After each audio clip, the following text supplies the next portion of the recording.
Good morning, good afternoon, and good evening to everyone joining our hybrid webinar today. My name is Ayako Mizuno from ERIA, and it is my pleasure to welcome all of you to this seminar titled Myanmar's Bottom-Up Circular Economy, Challenges and Opportunities in Reuse and Repair. This event marks our 10th installment of the private sector webinar series in ASEAN countries. Through this webinar series, we highlight the important plastic waste prevention efforts conducted by the private sectors in the region. As of yesterday, we have registered as many as 200 people on our event, coming from 24 different countries, not just from ASEAN, but also from East Asia, South Asia, Europe, Oceania, Africa, and North America. Thank you for your interest. Before we begin, let me go through our today's webinar's agenda. Shortly, we will begin with the opening session where we invite the representatives of the two co-organizers of this webinar, ERIA and Thant Myanmar. This will be followed by a panel discussion where our guest speakers will share their insights and experiences on practical reuse and repair initiatives in Myanmar, followed by a Q&A session. And finally, we will hear a short presentation about the private sector platform from my ERIA colleague and how we try to highlight the positive work already undertaken by the private sector in plastic pollution reduction. And a little bit of housekeeping. For those joining us online, we encourage you to participate actively by posting your questions in the Zoom chat box, and we will address them during the Q&A session. Please also stay with us until the end of the webinar to obtain your attendance e-certificate. Now I would like to turn to my colleague Fridor Jeske, a program director of Thant Myanmar, joining us from our venue in Yangon. Over to you, Fridor. Thank you, Ayako. First of all, I want to welcome the panelists. Thank you so much for joining and for giving us your insight today. Then I want to thank all the participants for joining today here in the room, and then for everyone online, thank you for coming. First, we will start with Kawamura-san from ERIA to kick us off so that we have a good discussion. Kawamura-san, over to you. Good morning, everyone. Dear Mao Nguyen, research lead of Thant Myanmar, distinguished panelists and webinar participants from Myanmar, the ASEAN Plus region, and beyond. I extend a warm welcome to each of you to the private sector initiatives to reduce marine plastics ASEAN webinar series, this time entitled Myanmar's Bottom-Up Circular Economy, Challenges and Opportunities in Reuse and Repair. I'm Reo Kamura, Director for Regional Center for Marine Plastic Debris, Economic Research Institute for ASEAN and East Asia, or ERIA. This regional center was established in 2019 with aims to support ASEAN Plus 3 member states in improving the circularity of plastics and prevent leakage into marine environments. This center conducts supporting research and data collection that contributes to science-based policy formulation, gathering and sharing scientific knowledge to support solution-oriented initiatives and build public awareness. Additionally, we facilitate national and regional capacity building activities, develop strong collaborative networks and regional partnerships, and promote innovations from the private sector, all aimed at addressing the pervasive issue of marine plastic waste in this region. I'd like to extend my sincere appreciation to our co-organizer, Thant Myanmar, for their invaluable partnership in making this event possible. Thant Myanmar has been at the forefront of tackling plastic pollution in Myanmar, working through grassroots initiatives, research, and policy support to drive waste reduction efforts. Their work in sustainable waste management and community engagement has been instrumental in advancing circular economy solutions in Myanmar. It is a pleasure to collaborate with such a dedicated organization I wish I could be there in person to join this event. However, I'm grateful that we can connect virtually and engage in this important discussion. Myanmar has one of the lowest per capita plastic consumption rates in ASEAN, but economic growth could lead to increased plastic use, highlighting the need to strengthen circular economy principles now. Traditional practices in Myanmar, such as repurposing bamboo, fabrics, and packaging, provide a strong foundation for promoting sustainable alternatives. This cultural emphasis on craftsmanship and repair creates an opportunity for businesses to adopt refill and reuse systems, reduce single-use plastics, and support sustainable consumption.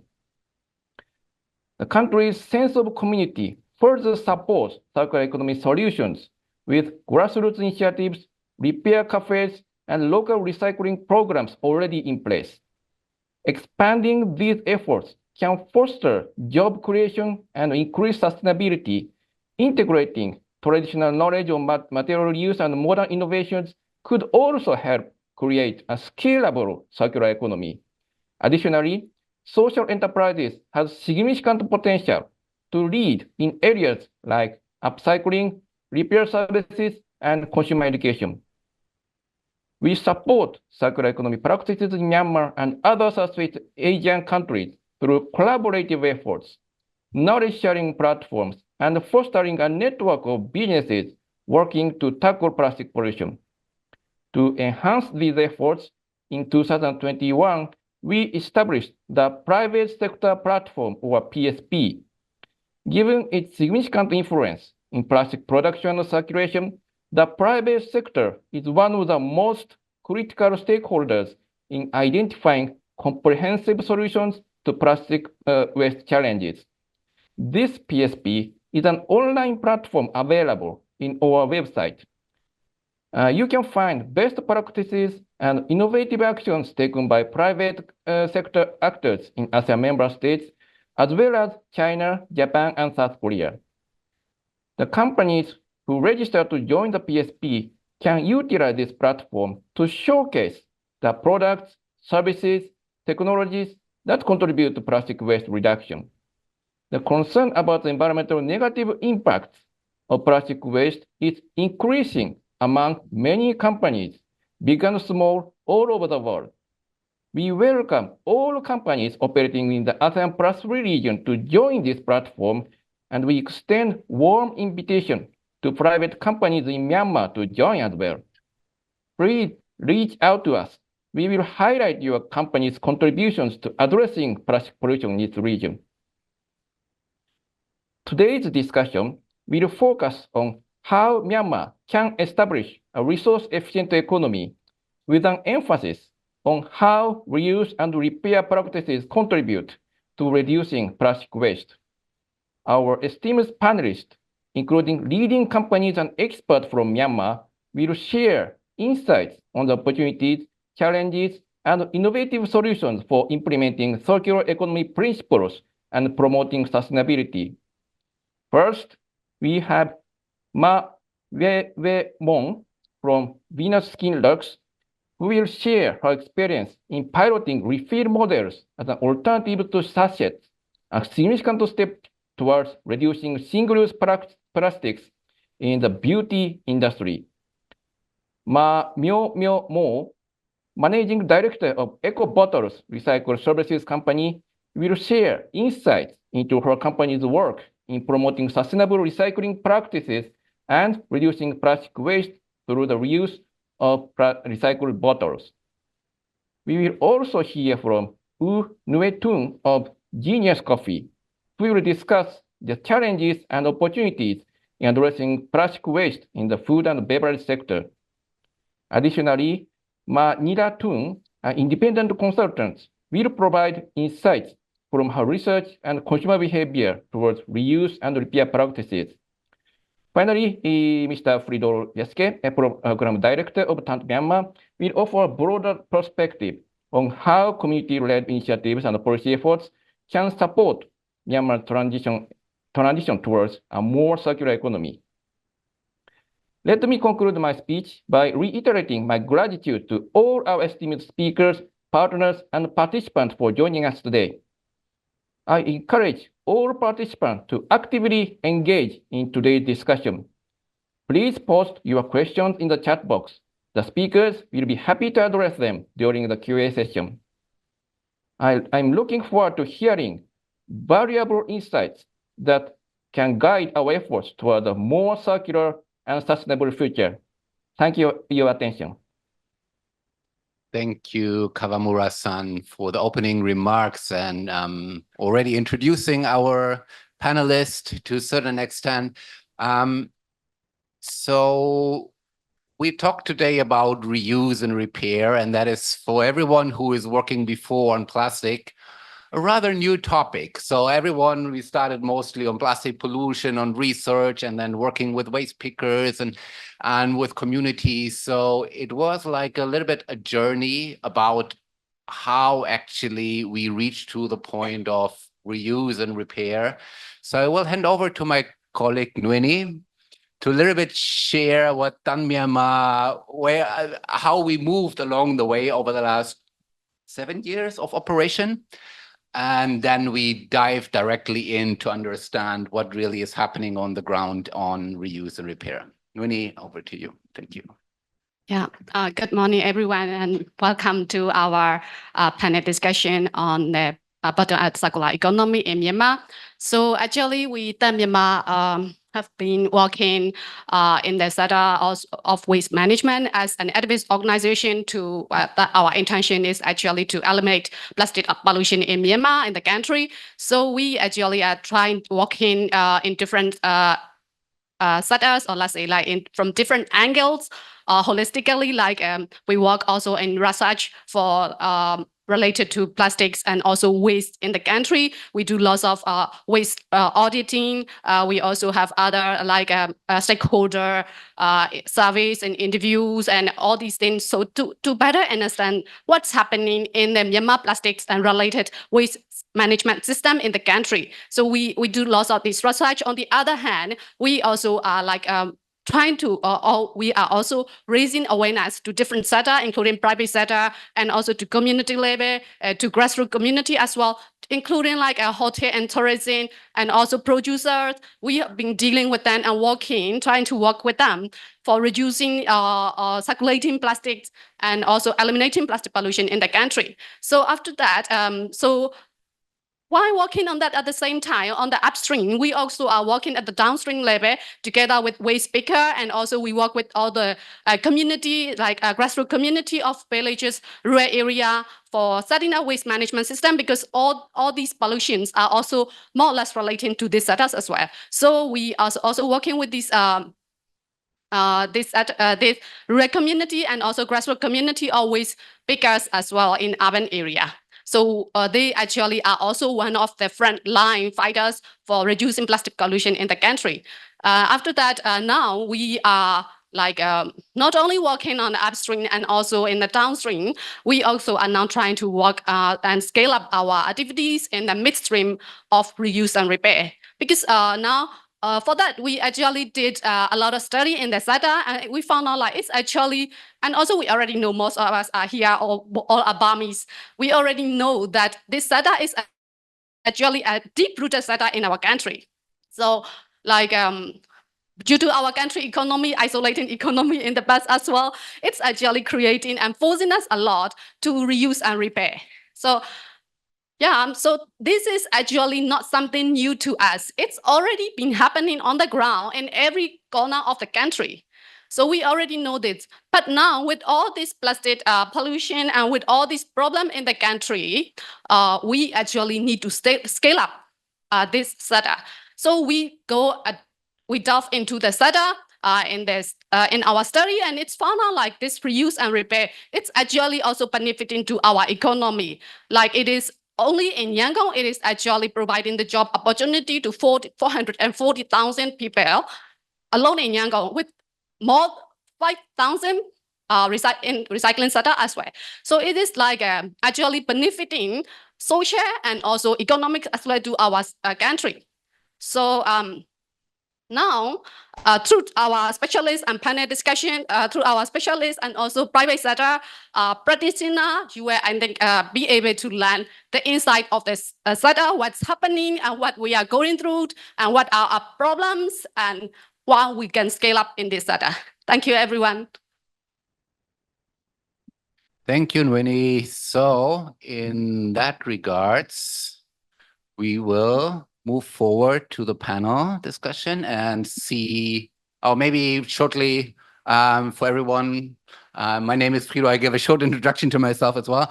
I am the current program director from Thant Myanmar, and I work on plastic since 2013 in the country, and then since 2018 we initiated Thant Myanmar as a movement on plastic pollution, and then slowly transferred this into a non-profit company. And since then we are trying to work everywhere around, starting, as Minnie was saying, starting from really waste auditing, and then policy development, and then waste management together with municipalities, rural areas, and now slowly looking more and more into the midstream, where there is also a lot happening, and there we could probably, hopefully, support a lot, learn a lot, and improve this sector. So for the panel, I will introduce you shortly and immediately start with a bunch of questions. So then we move through everyone with a bunch of questions, and then we go back because all of you decide you really want to talk about consumer behavior. So this is an open question then to everyone. We kind of look at that one, but first we go through each and every one. And I want to start with our friend from very, very far from US, Umitun. Thank you for joining us. For you, probably in the deep night. Thank you for being awake and being here with us. So Yeah, as I understand, you start Genius Coffee in 2012. And as I remember from that time, there was very few, let's say, real coffee actually available. Myanmar is actually a tea drinking country, so we have tea houses around every corner. Opposite to countries like from the neighbor and Cambodia, Laos, and Vietnam, you have coffee shops around every corner. We have tea shops around the corner. But when Myanmar people think about coffee, we mainly think about this one. This is like a 3-in-1 coffee mix. So that is a lot of sugar, a lot of creamer, and a little bit of instant coffee packaged in a sachet. And this is, when we look at pollution data in plastic, this is one of the most prominent items we find, no matter in the ocean, in every river, in every pile of garbage. So because people really like to drink that, right? So now, and I guess Myanmar is not the only country who really likes sachet drinking. We have that in the neighboring countries as well, where people really use coffee mix, tea mix, juice mix, whatever mix in these tiny packages. So Umitun, I want to congratulate for your bravery, starting on real coffee in Myanmar in 2012. So could you a little bit kind of tell us how you tried to introduce real coffee into the country? How did you set it up? And how were you actually able to convince at least some Myanmar people to switch from coffee mix to real coffee, getting us rid of these small sachets? Over to you. yeah. Good morning, everyone, and thanks for inviting me to this event.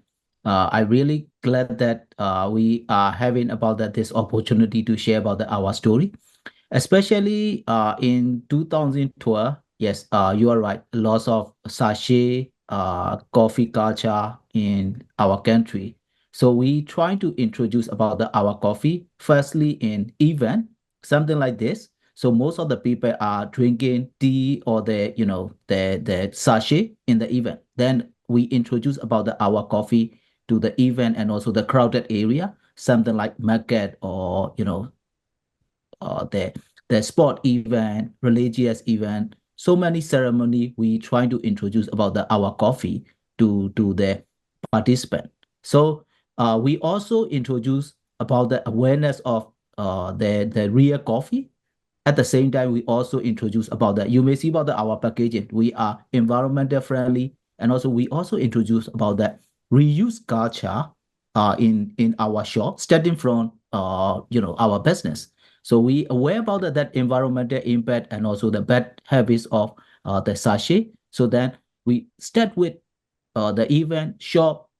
At the final point, we try to introduce about that instant coffee grinding station in the supermarket. So the point of interest, we started from the people, and we are always think about that what we can make small impact from the people. Then we try to move along the way. So right now, we are occupying about that 20 to 25% of the real coffee instead of using about the sachet. We still have the visionary about that to expand about our business in the major city as well as some of the rural area to reduce the plastic reduction at the same time to consume about that the real coffee in our country.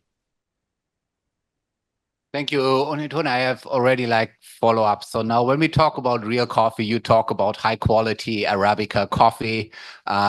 You produce, I think, in Shan State and Chin State with local farmers. So you kind of support the farmers and to kind of improve the quality of the coffee for better selection. So we have higher quality coffee. So it's easy to reach the high-end market, right? So Yes. What are your ideas to basically bring genius coffee into the tea shop? Yes. So what can we do there to make that happen? Yeah, this is our another idea raising up in the last 4-5 years ago before the COVID. So we got about the idea. So there are lots of tea shops are opening up, and also they are also serving the coffee mix with the sachet.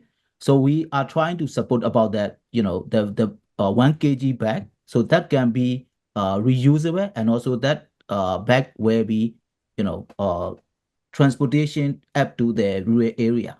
Yeah, we also have the plan to roll out our program to empower to the tea shop consuming about the real coffee in their shop, so they can sell about the tea as well as they can sell about the coffee culture. Now coffee culture in Myanmar is blooming. This what is a lot of tea shop are also serving about that real coffee right now. So we are amazing with the crema and the sugar, but we call it nut coffee. Nut coffee is you have to wait for 3 minutes. That will be dissolving about that all the coffee ground in the bottom. So that will be blooming in our country. So we are hoping that we are very positively hoping that that tea shop will be consuming about that will be change half and half, something like half of the people will be consuming tea and also half will be coffee. We are driving about that, as you know. So the rooted culture of the tea drinking in every day, we cannot change about that within a year or within 2 years.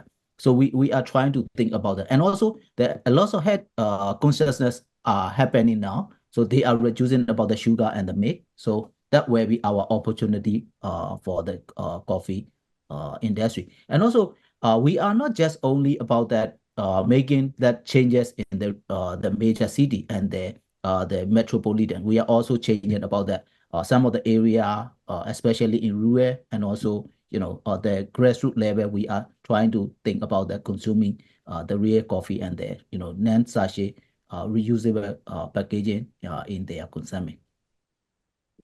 Thank you. So we will come back and talk about challenges and opportunities for the future a little bit later.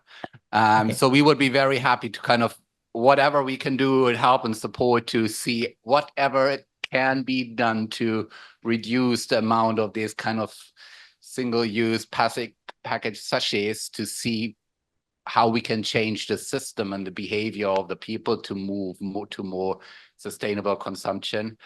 And with that, thank you, Unitun. I will move over to Mayimon, who is also working on these tiny sachets, but not with coffee mix, but with shampoo. So Mayimon, you started very recently. You are one of the brave ones, together with Myo Myo Mo, who also started very recently in 2022 to kind of make a business in this very challenging time. So, Mayimo, maybe you can help us a little bit to kind of tell everyone why you thought it was a good idea in 2022 to start a business on shampoo. So warm greeting and thank you everyone joining in person and online. And let me introduce you about how I started this business. Actually, my journey into this skincare began with my personal interest in this natural skincare brand, cosmetic ingredient and formulation since my medical student life. And in 2021, I started making my own DIY body scrub and bath soap and sell it online. After that, I found my passion and studied advanced diploma in organic cosmetic science and founded a startup in 2022 with a brand vision to become not only profit running business, but also impactful and green beauty brand, and not only locally, but also extend to globally. So in 2022, we started this Venus business, and our main product at that time is shampoo bar. Solid personal care product like shampoo bar, conditioner bars, and bar soap. Actually, bar soap is already familiar for our Myanmar people, but solid shampoo bar is relatively new concept for them. When we first selling this product, people getting confused. Why they have to use bar soap over hair? So we have to educate and explain about this are two different and ingredient or everything is different. Ingredient also, and also the bar soap is dedicated for body, while the solid shampoo is like cleansing bar. You can use all in one. You can use as for hair wash, for body wash, and even for like face wash. So we introduced that, and really challenging to start this shampoo bar business because at that time, a lot of MNC brand and local brand are holding huge market share in the beauty business industry. And we are posing strong competition with them. So at that time, we only sell less than 100 bars at that time. In 2022. Yeah. But gradually in 2024 and 25, the people are getting more aware about this plastic way, environmental friendly product and green consumption. So starting from 2024, we surpass 1,000 bars. It's not a big number, but for us, this is just a motivation to move forward because we have sold 100 bars last year, 1,000 bars last year, which is equivalent to a substitute or more than 2,000 plastic bottle, which will be discarded as waste. So now when we had a discussion before, you told me that, okay, in the beginning, you were very much environmental conscious in the way that you sold the bar just as a bar, no package. Right? Yeah. So, and then you had like a little bit pushback from the consumer. Can you a little bit help us to describe how you found the way, what kind of package is the balance between, okay, this is my environmental aspiration on one side, and that is the consumer demand on the other side, right? And I think everyone who is producing anything, package is quite a big issue, right? So, because that is what the people see in the beginning. So how did you find that? So which kind of package how did you move through that? Can you please? Yeah. At first, we are selling this shampoo bar with package-free products. At that time, people started to buy our products and given feedback, we love your product, but we want it with a good packaging. because consumer behavior like unboxing and this less feeling of luxury, and so they want also proper ingredients, direction of you mentioning, so they requested me to make with proper packaging. And that time I don't know much about like EPR, how is post consumer product life cycle, so I just make packaging with paper packaging, but it contains lamination. But after that, I have studied a lot about this EPR. After the product life cycle, the waste is the packaging is compostable or not. And then starting from 2024, I upgraded our packaging into more compostable one. So paper box, but without lamination. So we upgraded that. And also we have choices for the customer. If they don't want to bring packaging, we give them a special discount, cashback for without taking the packaging. And we also have this return your old packaging to us. This system also, we give them this option so they can buy without packaging, or they can return the old used packaging to us. We will provide with some incentive like discounts or free gift or free delivery. Okay, thank you. So also when we look at the bar like this is, you said it is 2 bottles of shampoo, right? So that means whoever is buying this already need to put some money on the table, right? So it is always looking at least middle class, but maybe even middle upper class actually, right? So while the success of the Unilever in the sachets is because they can make this tiny packages, right? And can go for very low price. Currently, one sachet is around 400-500 jets. Yeah. So that is in dollars around 10 cents. 10 cents, right? 10 cents basically is the price for currently washing one time your hair on the Myanmar market. So now how did you see, okay, now we move on the upper middle income market, we solved, at least theoretically solved, now need to move into the market and talk, but yeah, so there is basically, you found somehow a solution, right? But looking now at the lower middle income and low income market, so yeah, could you please give us an insight? What did you try? Where are you there at the moment? Yeah, our shampoo bar main target customer segment is like you said, upper and middle income. But we also have our customer segment in lower and middle income class. And for that segment, I want to make another option, which can also be aligned with our brand value, green consumption alternative. That's why I start thinking to make 2. One is bulk order shampoo, liquid shampoo, or the other one is this refillable refill station. So last year in October, I'm joining one training, circular entrepreneurship training organized by Impact Health Myanmar and FF Myanmar. So after that, I started my business model for this refill station. And in collaboration with them, Myanmar team, we make this market survey among consumer as we go and meet and directly talking with our retailer mean what as a neighborhood shop owner and store owner. We have discussion with them to start our refill project program in for low and middle income class in high density area. We first started with 4 township, Tala township, and then Kamayo Teren and Tanlin Township. We focus on Star City staff quarter, 3 quarter, and a couple of area in Langdaya Township. So we started at this 4 township. And for refill, we have 2 parts, the refill station and then the container. For refill station, we keep our shampoo 5 liter refill station at each shop. And we made special sales scheme for shop owners with some incentive. And then we made a container because we want to substitute the plastic sachet.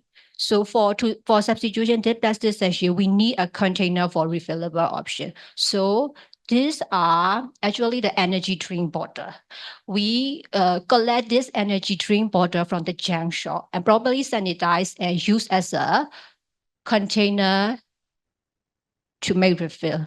So we, for consumer convenience, we upgraded it with this pump.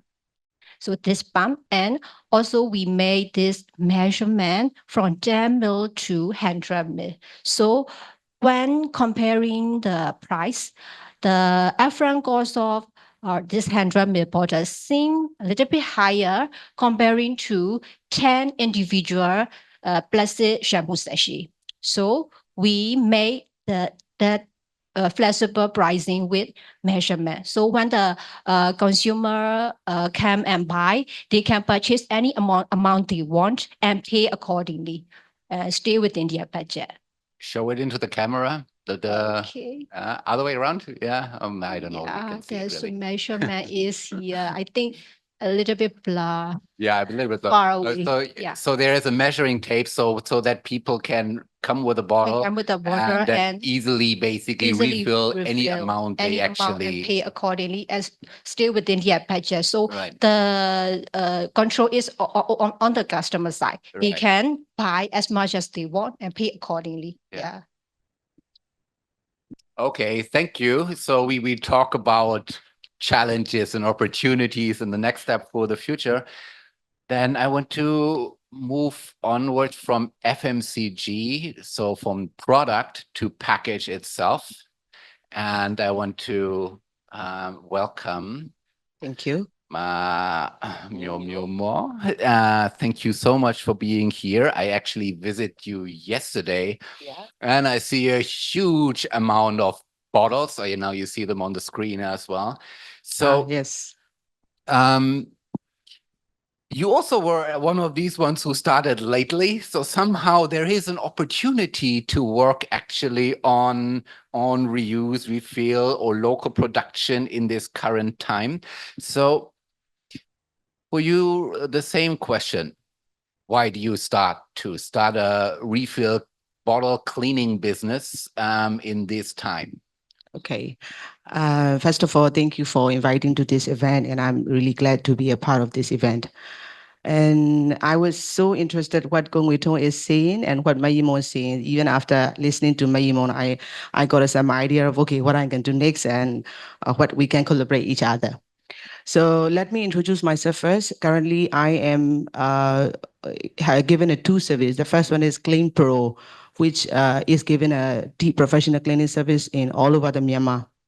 And the second thing is this eco-border business, which I recently joined eco-border in 2022.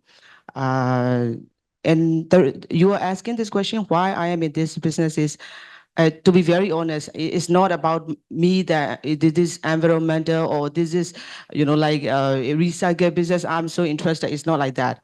I joined this business because it's a high profit. Firstly, it's a high profit business. It's a high profit. Firstly, for everyone who wants to do reuse, it's a high profit business. To be very frankly and honest, what we call is palong, right? Yeah. It's a palong business. You can see easily in Myanmar. But after I joined in lately, after 1 year of this business, I found this is very, very good for the environment and very good other business opportunity also in this business. And that's why I focus on this business also more than my former business. And later on, as of now, I have give a supply to. I'm working with a very big brand in Myanmar. Every day I am supplying 250,000 bottles to the factories, beer factories and other factories in Myanmar right now. This is what I am working and why I joined this business. So 250,000 bottles. It's only for me. That is quite a lot of bottles. Yeah, you can say so.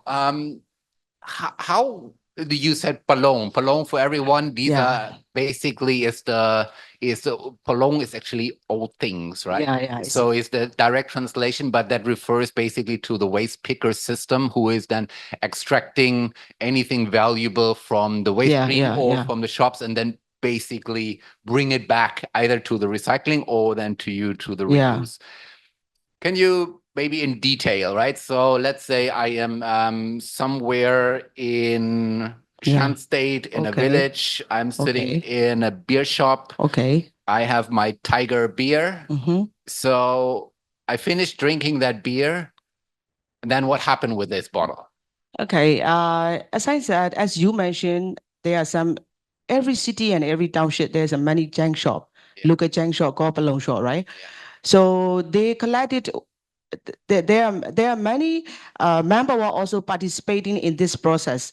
You know, like they collected by cart from the restaurant or from the hotel, or for example, like for Ngui Sao and Chaunda, we have got a contract with their hotels also. Whatever they have use it, we have to collect it like that what like that style.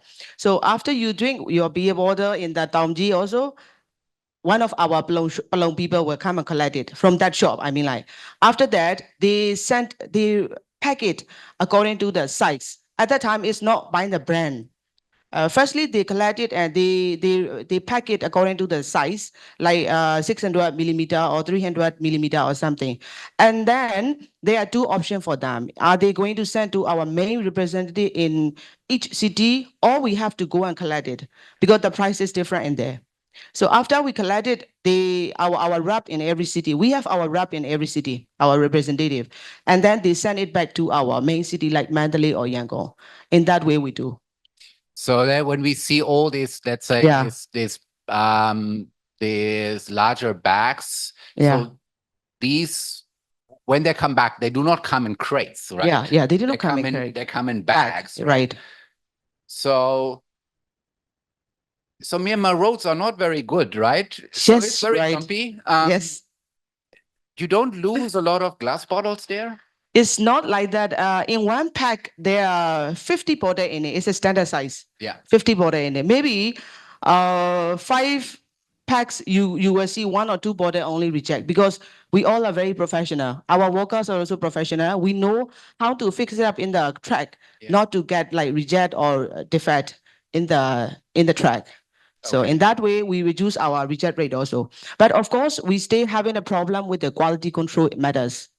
Like to get a clean border or not to get a many times used border. Yeah. You know, like this is a reuse system. So after we already have an ideal times that, okay, 4 times we will reuse it, or 5 times we will reuse it. So in that process also, we are still having a problem with the quality control, so that this border are not going to the fish sauce company, you know, like, so that this border is not going to the chili company, and that way we have to take a control of it. Okay. Yeah. So what you're referring to, just to put this into international terms, Yeah. you call that, this is what is normally called in the reuse market an Yeah. open system. Mhm. So that means not that the Heineken or Carlsberg or is collecting their own bottles, Yeah, right? But yeah. it basically is absorbed by other system, which is Correct. what we call Palong. This called that absorbs everything. Yeah. And then obviously when they collect this bottle, it is not the question. They don't have any affiliation with Heineken. They Mhm. don't care, right? Mhm. Whoever Right. come and pay for the bottle, Yeah. they will sell them the bottle. Yes, If it is yes, you, yes. or if it is the local fish shop True, seller, true, right? yes. So it is not anymore up to, let's say, the big brand to control where the bottle is going, Mhm. right? So they cannot really control it. They Yeah. try to enforce. You told me they try to enforce it. Yeah. So, but on the other hand, it gives like an opportunity for a lot of other small local producers Yeah. to be part of the reuse system, Yeah. right? So now that was one question I think we talked about a little bit. So when you talk about so these bottles go into the market, right? So how much do roughly come back? Okay. As for me, I am not a manufacturer from the factory, but that's why I cannot tell you exactly how many You know percent. their complaints. So as per our discussion with them, they always mention that their headache is only 60%, or like very like to the match extent they don't get the bottles back from their own factory. Because I mentioned to you yesterday also, let's say out of 100 factories, 100 alcohol factory in Myanmar, okay, only 10% is an MNC company, which they manufacture by their own brand. Yeah. So other 90 factory, local brand, there are many local brand here. Other 90 factory are taking it from their border. I mean, like they are bottles which they produce by themselves. So in that way, they reduce that, they lost this bottle also. And recently there's a flood, right? Flooding is in some area. That also, we also lost a lot of water at that time because they will never come back, right? The flooding border will never come back. This is already like under the ground or like totally destroyed. Yeah. So to some percentage of the everyday, we have a percentage ratio, how many bottle we return it averagely. Yeah. But at that time when the flooding is happening, we significantly see the very, very huge ratio of the lost bottle at the time. So the flooding is happening, then there's a warehouse, and then basically the warehouse could flood It's it? not like that. As I said, we are relying, our supply chain is starting from the junk shop to us, right? Yeah. So for all the junk shop, look at junk shop and some warehouse also, they lost their border. Obviously the junk shop, they lost all. Right. Yeah. Yeah. At the time. Okay, so when there is natural disaster, there's Yeah. also a big issue Exactly. for the reuse system. Yes. So now we are basically, because they can collect only 60-70%, Mhm. right? And then this other 40% is basically Yeah, lost, shared to the local producers. So Right. actually, this is something good, yeah, because that means the local producer don't need to invest in their own package. On the Yeah. other hand, you said one Myanmar bottle is one beer bottle is around 1,500 kyat. Yeah. So roughly 30 cents in US 30 cents. Yeah, it's including the transport cost and to the net border cost. Yeah. It's around 1,500 something. Yeah. Yeah. So okay, so when I'm a big beer company, I need to invest 30 cents into a new bottle, Mhm. right? So when I buy it back from you, how much do I need to pay? That's confidential. That is confidential, but it is Of course, you will do my business. I told you it's already profitable.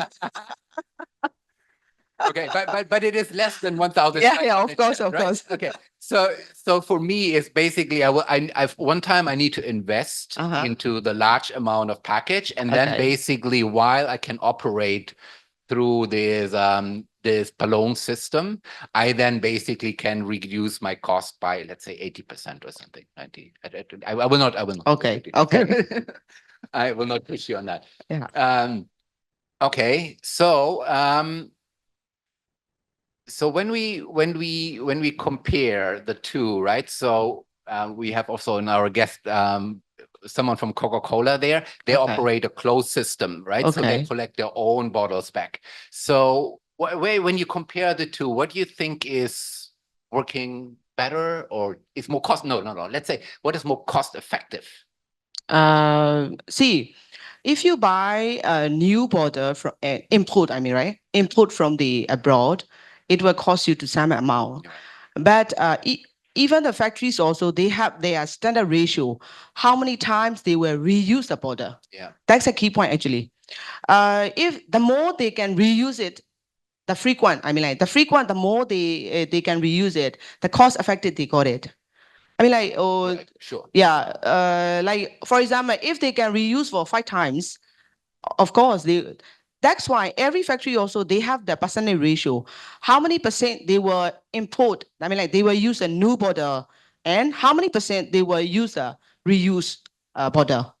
Right. So in that way, they can reduce the, the cost also. And there are some, after 2021 also, there are some restriction on import also.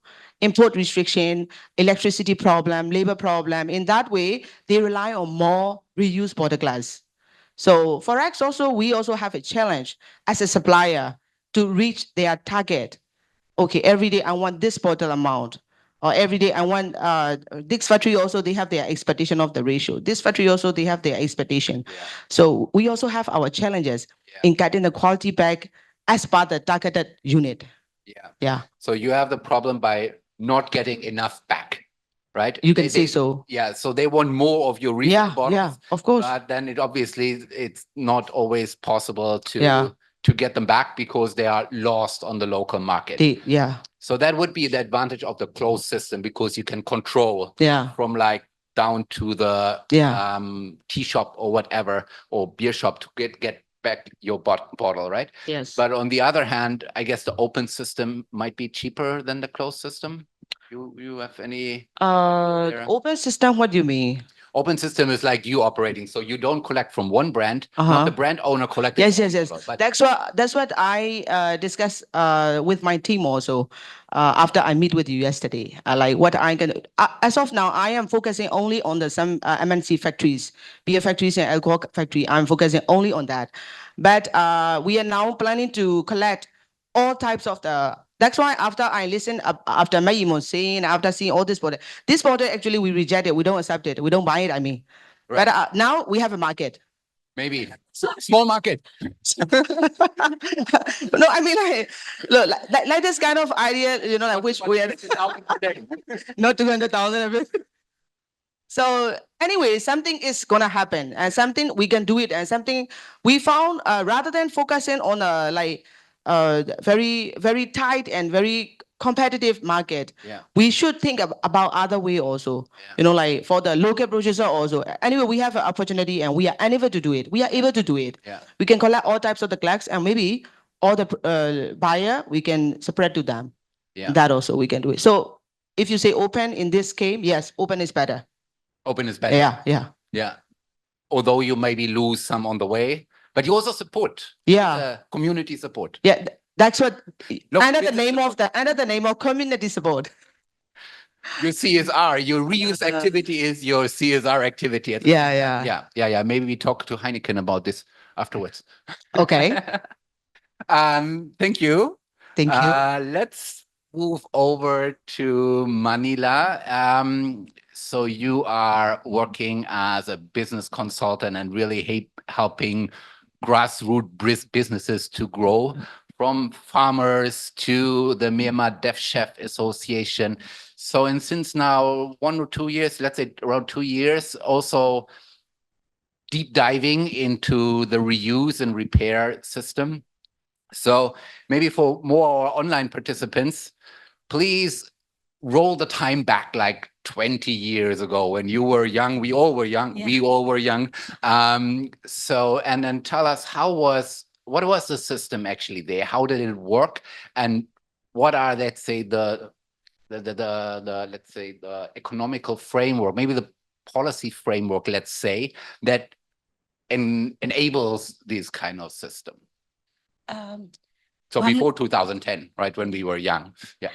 Warmly welcomes everyone, and thank you very much for giving me a chance to participate in this event. So if we look back to our histories and the economies, we would say that actually is mainly for the international audience. We have the one different timelines. Let's say before 1990s, we have the very isolated economy. We went the social Burmese way of socializing system. So our economy shut down, and then all the import or everything's are very limited. So our economy is mainly based on the resource based economies. So at the time, if we look into that, we do not have any formal circular practices. But it is, these practice given by the necessity, because the country was closed. So we do not have any input item. I remember one of my friend mom said, if they would like to get the foreign branded food, they have to rely on the seamen who went abroad and bring back the same product. Like this kind of economy, let's say like the trade or the bicycle or even the other FMCG sectors, these are really based on were driven by the necessity. So we do not have any formal system. And when we goes into the 1990s until I would say like 2010, we are reaching slowly into the market economy. We approaches to market economy, I would say like around 1998. So at the time, countries is a little bit blooming slowly, and then I will say we do not have very good import product, and the spending power of the community as well is quite low. So we have to rely on these second-hand products. We also have like a mindset that products, if it is the electronics or the bicycle, products from Japan are really good quality. So we would like to use it because it lasts long. The quality is quite good. So these were the back time. So if we go to the opening economies, I would say like a transitional period starting from 2011 and so on, our country start to open, and many foreign investor came in, and many foreign products came in. The spending power of our people also increasing. At that time, although we start to practice this green practice or environmental concept, but there is no formal practices yet for the circular economy, especially in repair and reuse sector, if we compare to the neighboring countries. Okay, so similar actually as the recycling system, right? The waste picker system, everything runs informal, right? So we have this huge reuse and repair. You say secondhand, you're from Japan, right? So yes. Japan secondhand is good, Chinese new, we don't know, right? So there is this appreciation for high quality secondhand, right? Yes. So now, when we look at the opening period time, right? So, okay, new products flood in, also with low cost, spending power went up. Yeah. So, do you see there was a like real reduction in this reuse repair market? I would say not very the real reduction. Yes, some percentage might slow down. There is no research yet on for the certain percentage, but even the spending power is getting higher for the second hand, especially like we prefer to use the Japanese second one if we compare to the Chinese product with this how to say low quality ones. So this is also a state of mindset we are having. I would say we had a closed economy. There is always pros and cons. One of the pros is that we are very stay used to with this second hand and reuse and repair sector. So when I am now, let's say my bicycle is broken, yeah. So what do you think? How long do I need to walk to find a repair shop?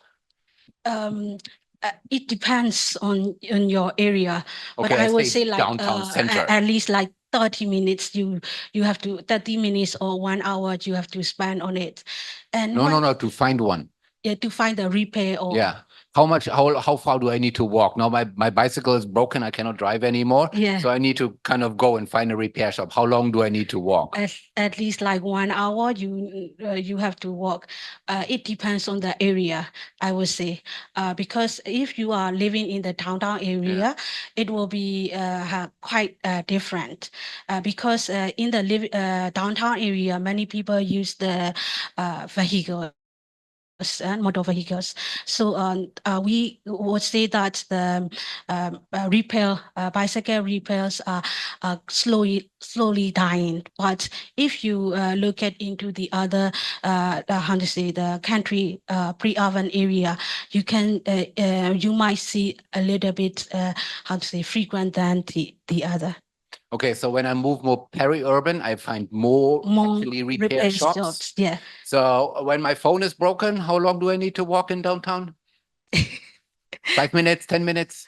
Yeah, if it is depends. We have for the electronics, we have the very main repair hubs location. I would say in the downtown, like Pennsylvania area, this you really easily say like 15 minutes or 5 minutes if you live in that area, or in the Leyland, it is like quite populated area because of the electronic. it depends on the product as well. I would say if your electronic product is broken, you would like to repair in the pre-urban area, it will be hard. Okay. So So- based on the product Okay. and the seller. Okay. So some products are easy to repair when I'm When- further out of the city, Yes. and some products easier to repair when I'm actually further Yes. inside, right? And Okay. I would like to Mm. add one thing, like in the when the economy is opened, some of the sellers, repair sellers, businesses are slowly dying. For example, like umbrella repair or the shoe repair. No, well, when we were young, we can easily hear during the daytime, like, would you like to repair the umbrella or the shoes like this? No, now we can't hear these kind of nano businesses anymore. I would say during this transitional and open period. Yeah. So. Okay. So, sorry, we will stick with you for a few more minutes. So now we're in the opening period, right? So Yeah. they're flooding new products in, some repairs, and secondhand is kind of dying. You say an umbrella and shoes. So this slowly reduces out because, I don't know, people don't want to repair their shoes. So, and on the other hand, there are other secondhand and repair like electronics or maybe clothing or Clothing. bicycles who are actually improving. Yes. Yeah. So, and you said they mostly come from Japan, or we call them Japan use. Yeah, Japan use. Yeah. So can you shortly describe us how do the stuff get here? Well, it depends on the seller, right? Yeah. So I will mainly focus on the bicycle and then the thrift clothing. Yeah. Yeah? So normally, if many second-hand goods came from the borders, like Myanmar, and then it came into the different main city like Yangon and Mandalay and Molamyai. After that, they distribute to the small towns and the cities. Container. So if for the wholesalers, I would say they are the main distributor. They bought the containers from the abroad.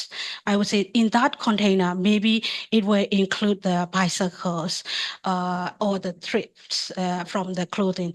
Even from the I would say for the bicycle, it is interestingly mostly from the Japan, but for clothing is they have the various markets. No, not just Japan. They have the a big amount of package. We have like from Korea or from Thailand, from China, and from based on the countries, the prices are also varies. Okay. So now I will already kind of feed a little bit of question coming from online because it is matching with my question. So now when we move to the current time in looking at it, you are opening business currently. So there seemed to be like a business advantage again going into reuse and repair. So can you a little bit kind of describe the economic landscape currently in the country and why it is favoring currently again the, let's say, Myanmar socialist time, the idea that resource efficiency is important? Yeah.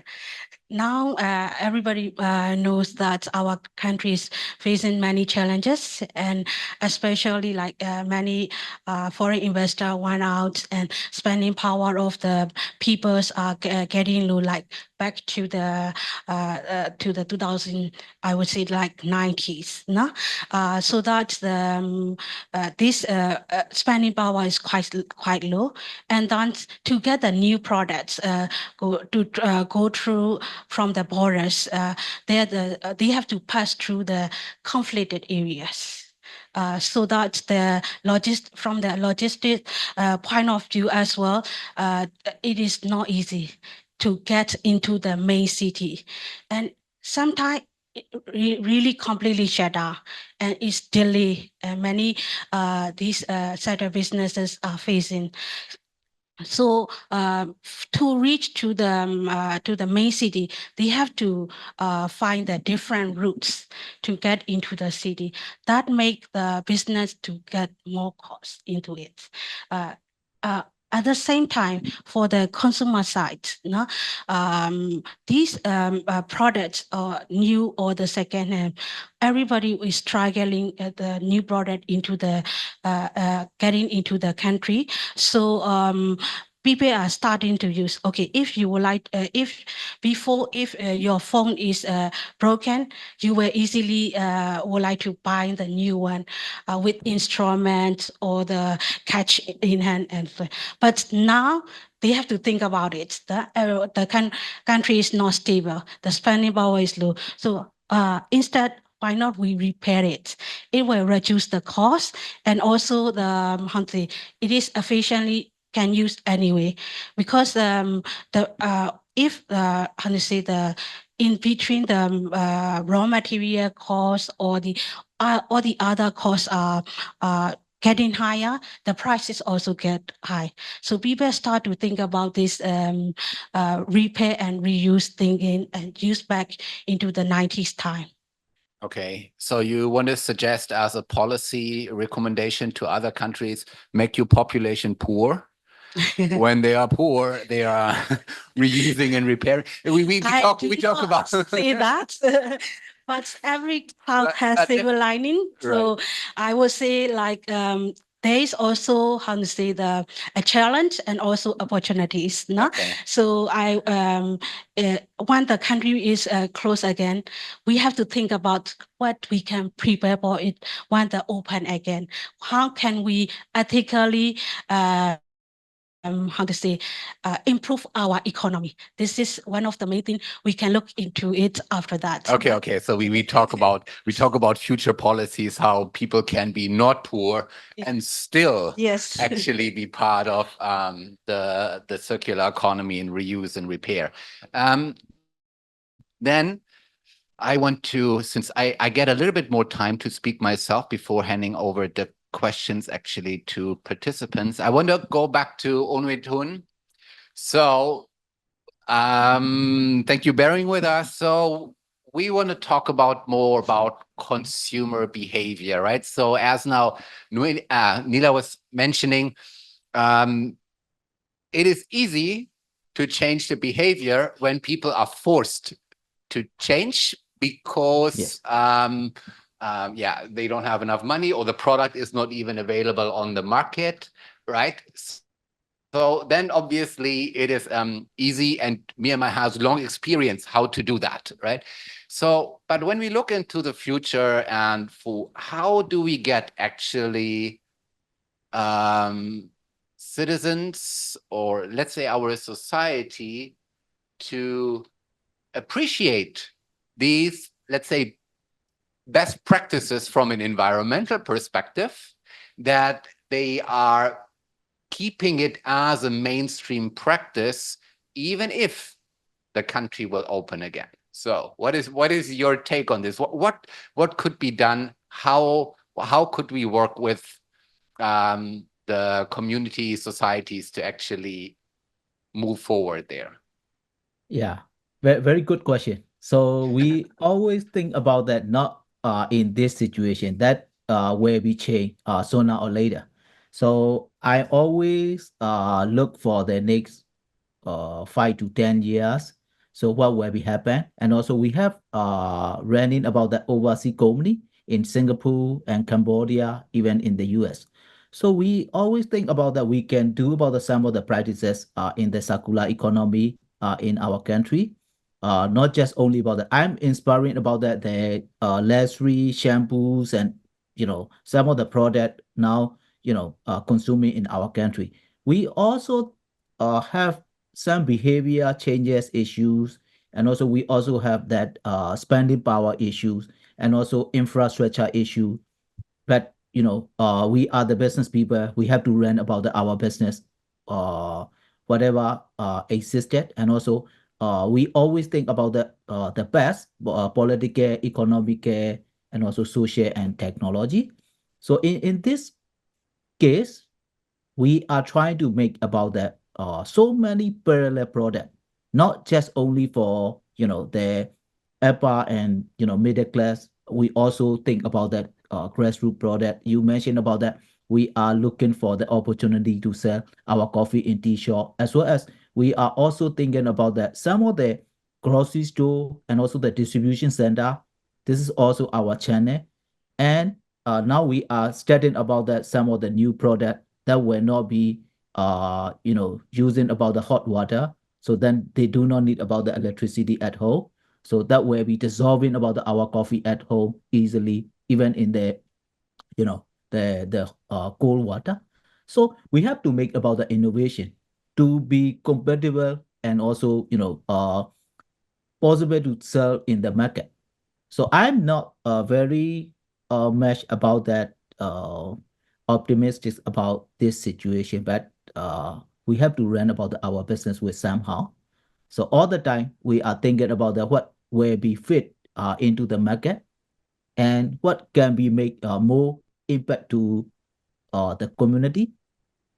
Not the less, but the least is we want to make sure about that our operation and our activities not to be harmful to the environment. So we always think about that, those all the matters in running the business. I'm in the strategics in our company, but our team are also making sure about that our activities are aligned with other people, and also we can collaboration with the other organization to be more sustainable activities in the consuming, production, and also growing about our agriculture sector. In my sense, I'm learning a lot from the other panelists. Yeah, we do have a lot of opportunities. At the same time, we do have the challenges in this circumstance, but that will be changed. So I'm trying to vision for the next 5 to 10 years, so we can have the big opportunity in sooner or later. Unituan, I have a follow-up question. I don't know, Yes. when it's too complicated, you need to say, okay, it's too complicated, but I think it would be specifically for those who join actually from other countries. So, there's all this discussion about the Global Plastic Treaty and how we reduce plastic globally and how we manage this. So, and one idea of as a core measure is to say on the top, we reduce the amount of plastic, right? The less plastic get Yes. on the market, the more is the environmental friendly behavior down there, because all the businesses in the midstream will basically change to this one. Yes. Right. So this kind of idea, actually, we are practicing in Myanmar, right? Because from the top, there's an import restraint, right? So it's Yes. very difficult currently to kind of get in virgin plastic to actually for packaging, right?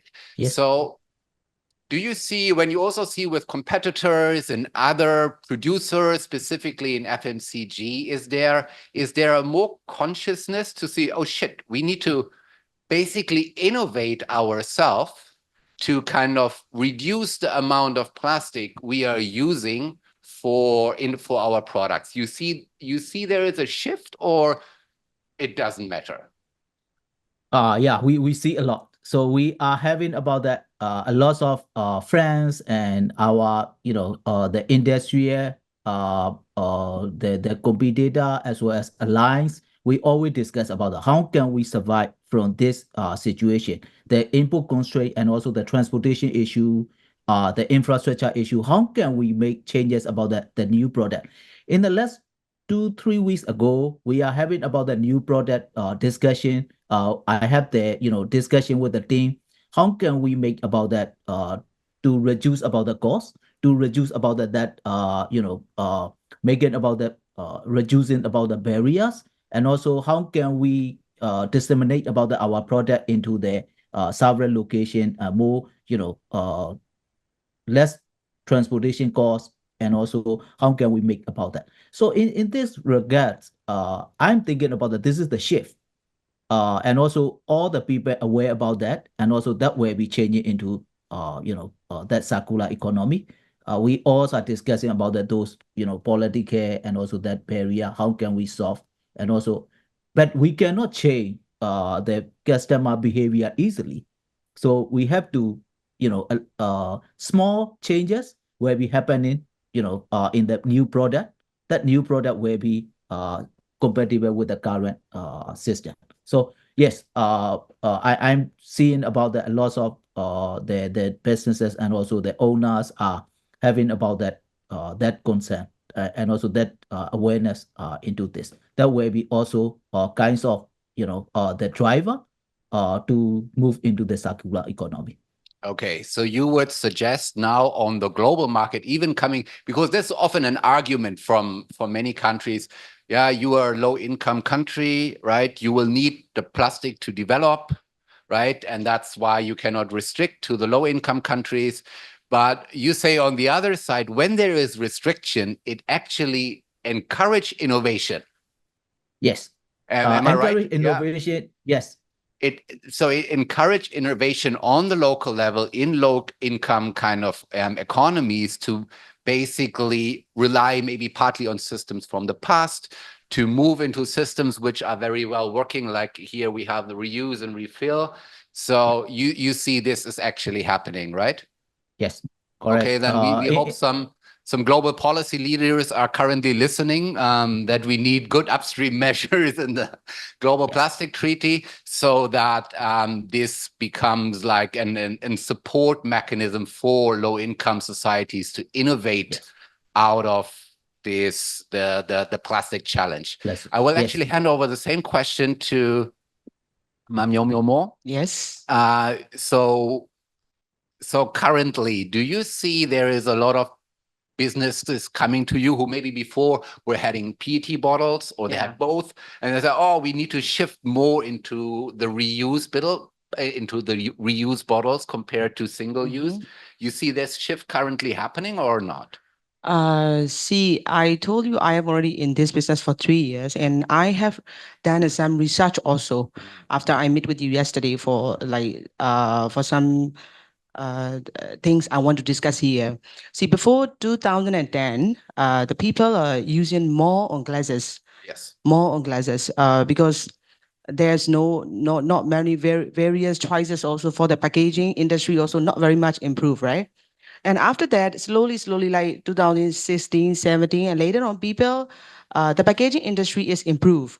And PET and alu also, they are coming in easily, can import to that country also. So they have changed their package from bottle to, like PET. And there are a lot of users are interested more than the bottle. But later on, after 2021, there are many problems coming, right? I'm sorry. I think it's okay. So because the import restriction also is lifted and increased, and also the electricity problem also happening. So if you are using it with the PET, the electricity also is a problem. It's a main cause, main concern. And also the import restriction is there, and the reject rate during the production of the PET also is higher than the border.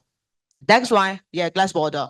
Because glass border, we don't need, even the rejection also, I told you, like out of 4 or 5 pack, only 1 or 2 only. And that's also very rarely. So people are thinking about, after that time, after 2021, people are now coming back to us. I already explained that we are focusing only on the beer and some alcohol factory, but now other small supplier also asking for us and got an inquiry that if we can supply for the like this one of thing.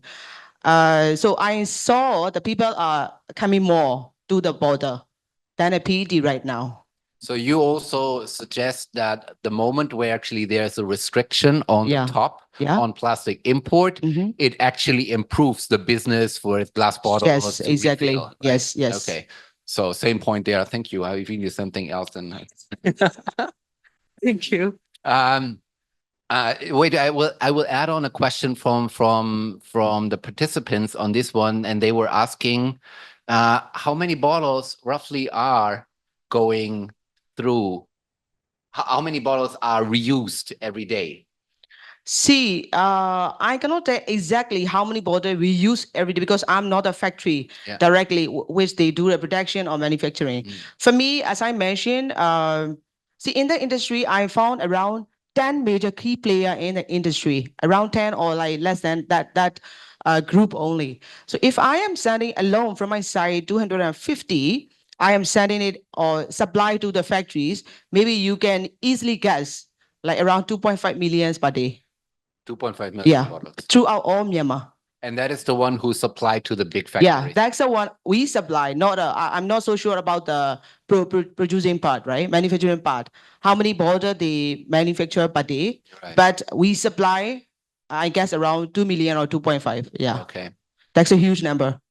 That is Very huge. a lot of bottles. Yeah. Yeah, So, yeah. but this is not everything, right? So because you have then all the local producers, Yeah, I'm telling have all the their like small yes, reuse systems on yes, the local yes, level, yes, right? So yes.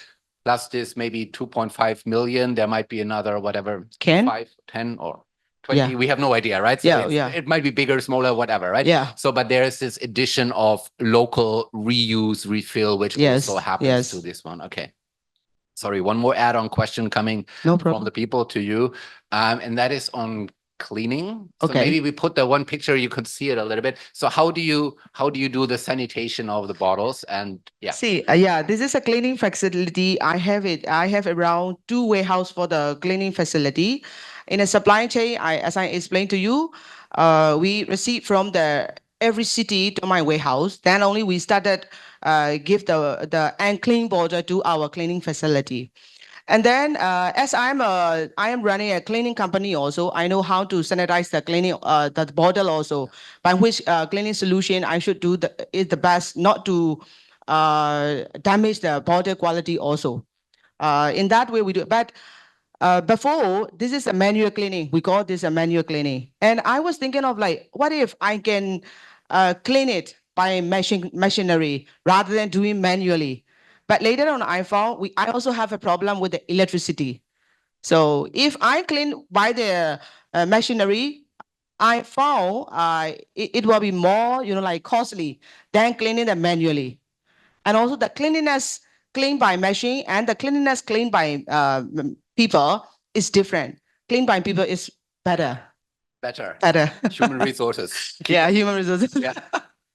Okay, so you at the current stage, at least, you think manual cleaning is easier, Yeah. and sanitation is higher. Yeah. So you do like And cost pre-sanitation effective. and cost effective also. Yeah. And then you do pre-sanitation, and then it go back to the Yeah. beer company who again have their final sanitation Yeah, process. they do, yes. Okay. Understand. So then, thank you. Hand over again to Mayimon. So let's talk about now we are in the very pilot phase about these refill, right? So maybe you a little bit open up the headache from your side, the problems you have, the challenges. How do the people accept or not accept? How can like this local refill system happen? And where are you currently on the problems there? We are now our 5th month of pilots, and we started with 4 townships and 20 refill shops. And right now, up to date, we got 35 shops, and we have been rolled out 1,200 this container to the customers.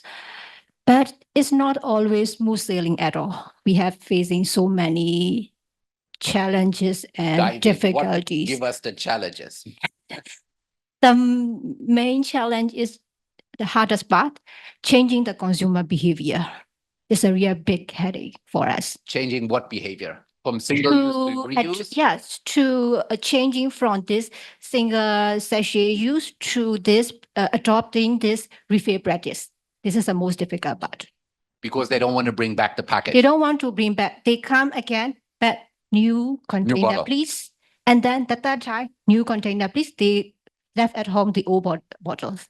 Maybe they reuse the bottle. Maybe this is the one point. Yeah. But actually, we want to bring this back and then make this Right. refill, or Yeah. they can bring whatever container they have and come like large size, 200 ml, 300 ml, or we want that kind of practice, but it's difficult to adopt this behavior. And the other thing is when deciding to purchase a brand, not only the convenience and affordability, but also one thing is brand loyalty.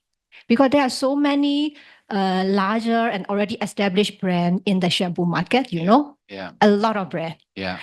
Local brand, MNC brand, so many brands. So we are actually competition. We are posing competition with them. Yeah. It's very difficult because they are already having brand recognition, awareness, huge marketing effort using addresses, and the low income community, they already have their brand loyalty to that products. So it's difficult for Venus to penetrate with this refillable environmental concern, and they don't buy it.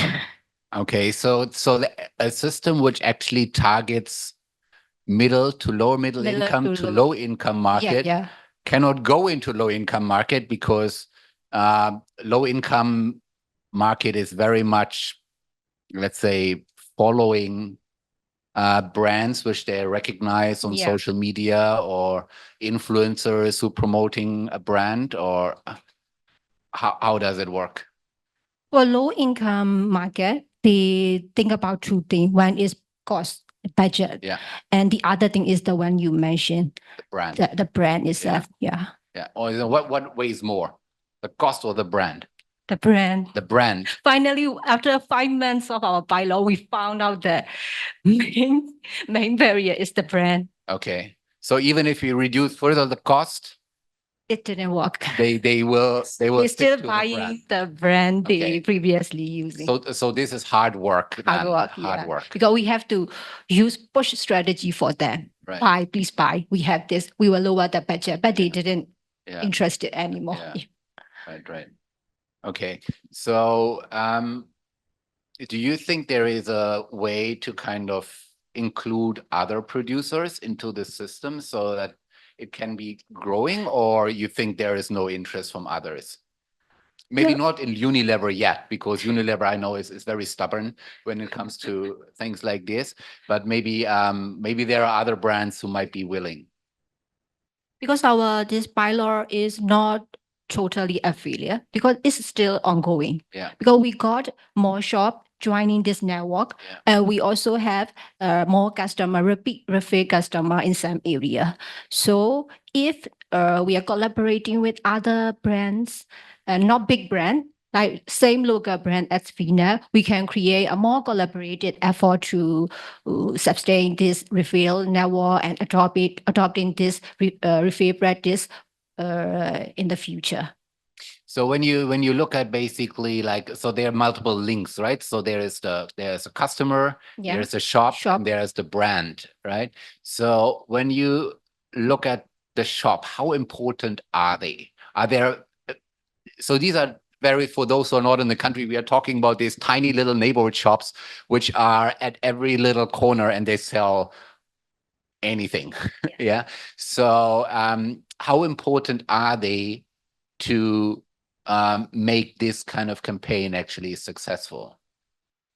And if we say the consumer behavior is first thing, we can say that the second important part is the shop owner and shopkeeper, their willingness and their effort to make this refill option ongoing is the second most important part.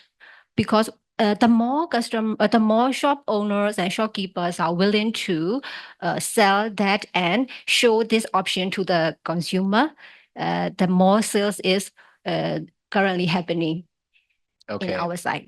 So you have a few shops which are doing very well there? Yeah, we have. Okay. So, and you think it is not because of the specific neighborhood, but because of the shopkeeper who is capable of promoting that system? Yeah. The small part is because of the area also. Because some dense area and like middle income and low income mixed area, that area the this refill is successful. But Okay. once so many people with low income, this not going well. Okay, so low income doesn't work. Too much high income, Doesn't interested. high income doesn't need because they go to the They go to the supermarket anyway. supermarket, they So, bought so you need to reach this middle and income, low income low middle income segment, and we segment. can make other options for like 3 types.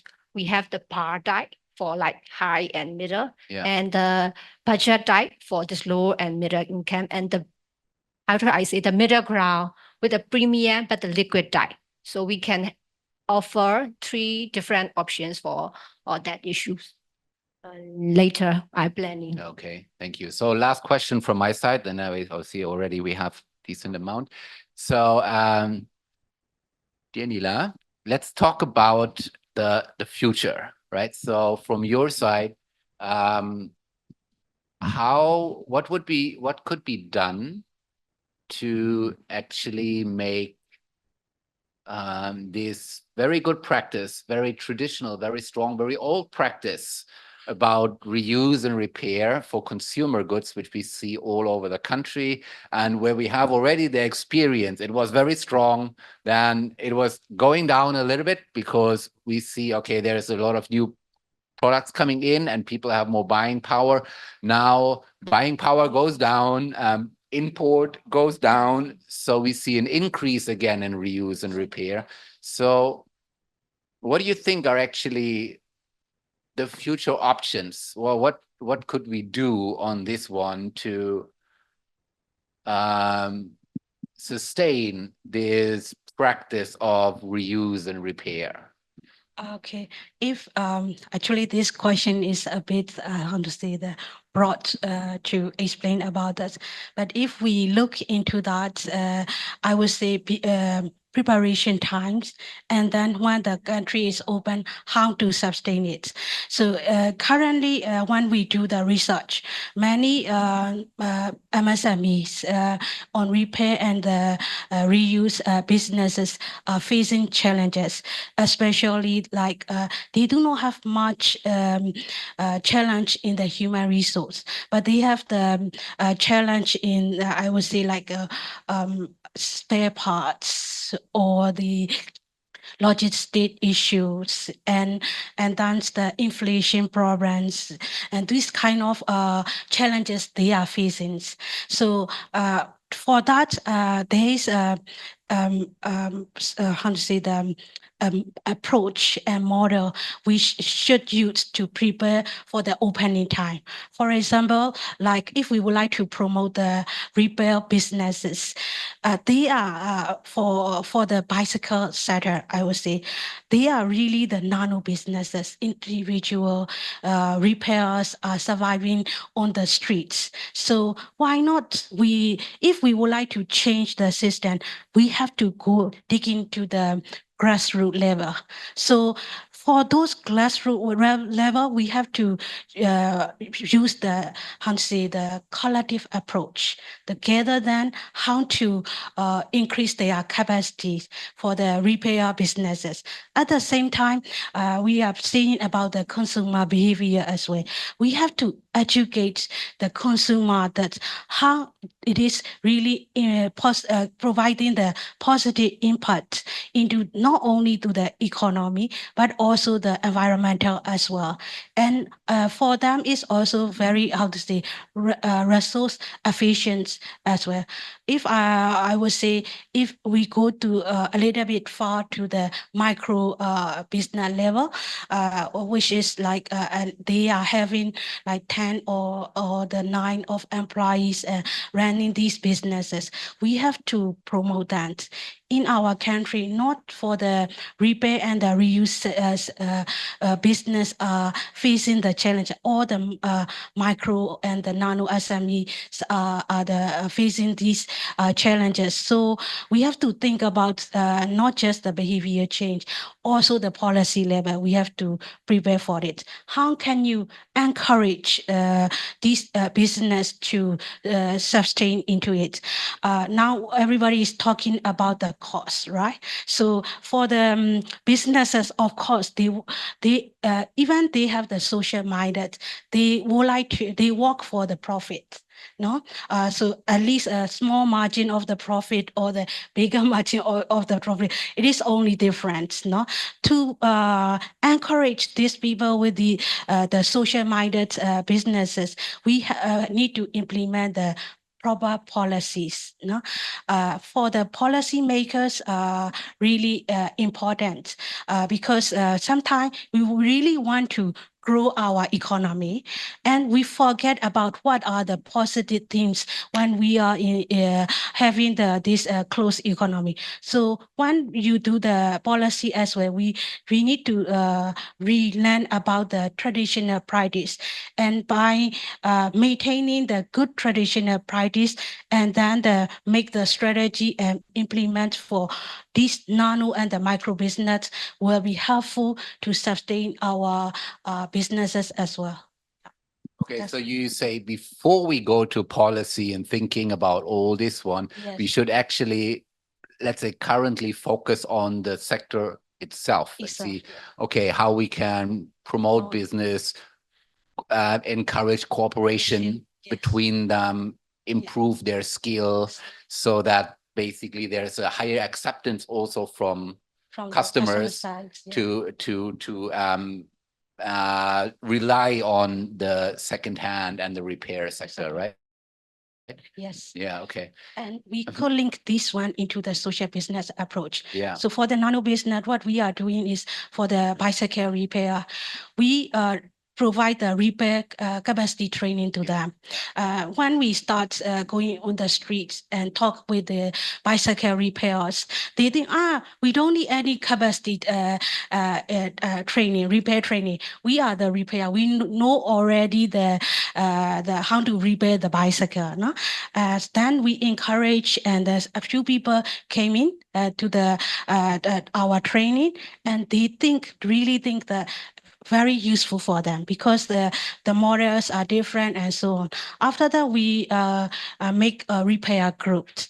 And this group actually in the current stage with the cooperative model, I would say the collective approach with. Later, we would like to improve them into the social enterprise model because we do not want to stay mainly in the cooperative model because there is always pros and cons. So I think in current stage, this social business model will be more impactful for both repair and also the community.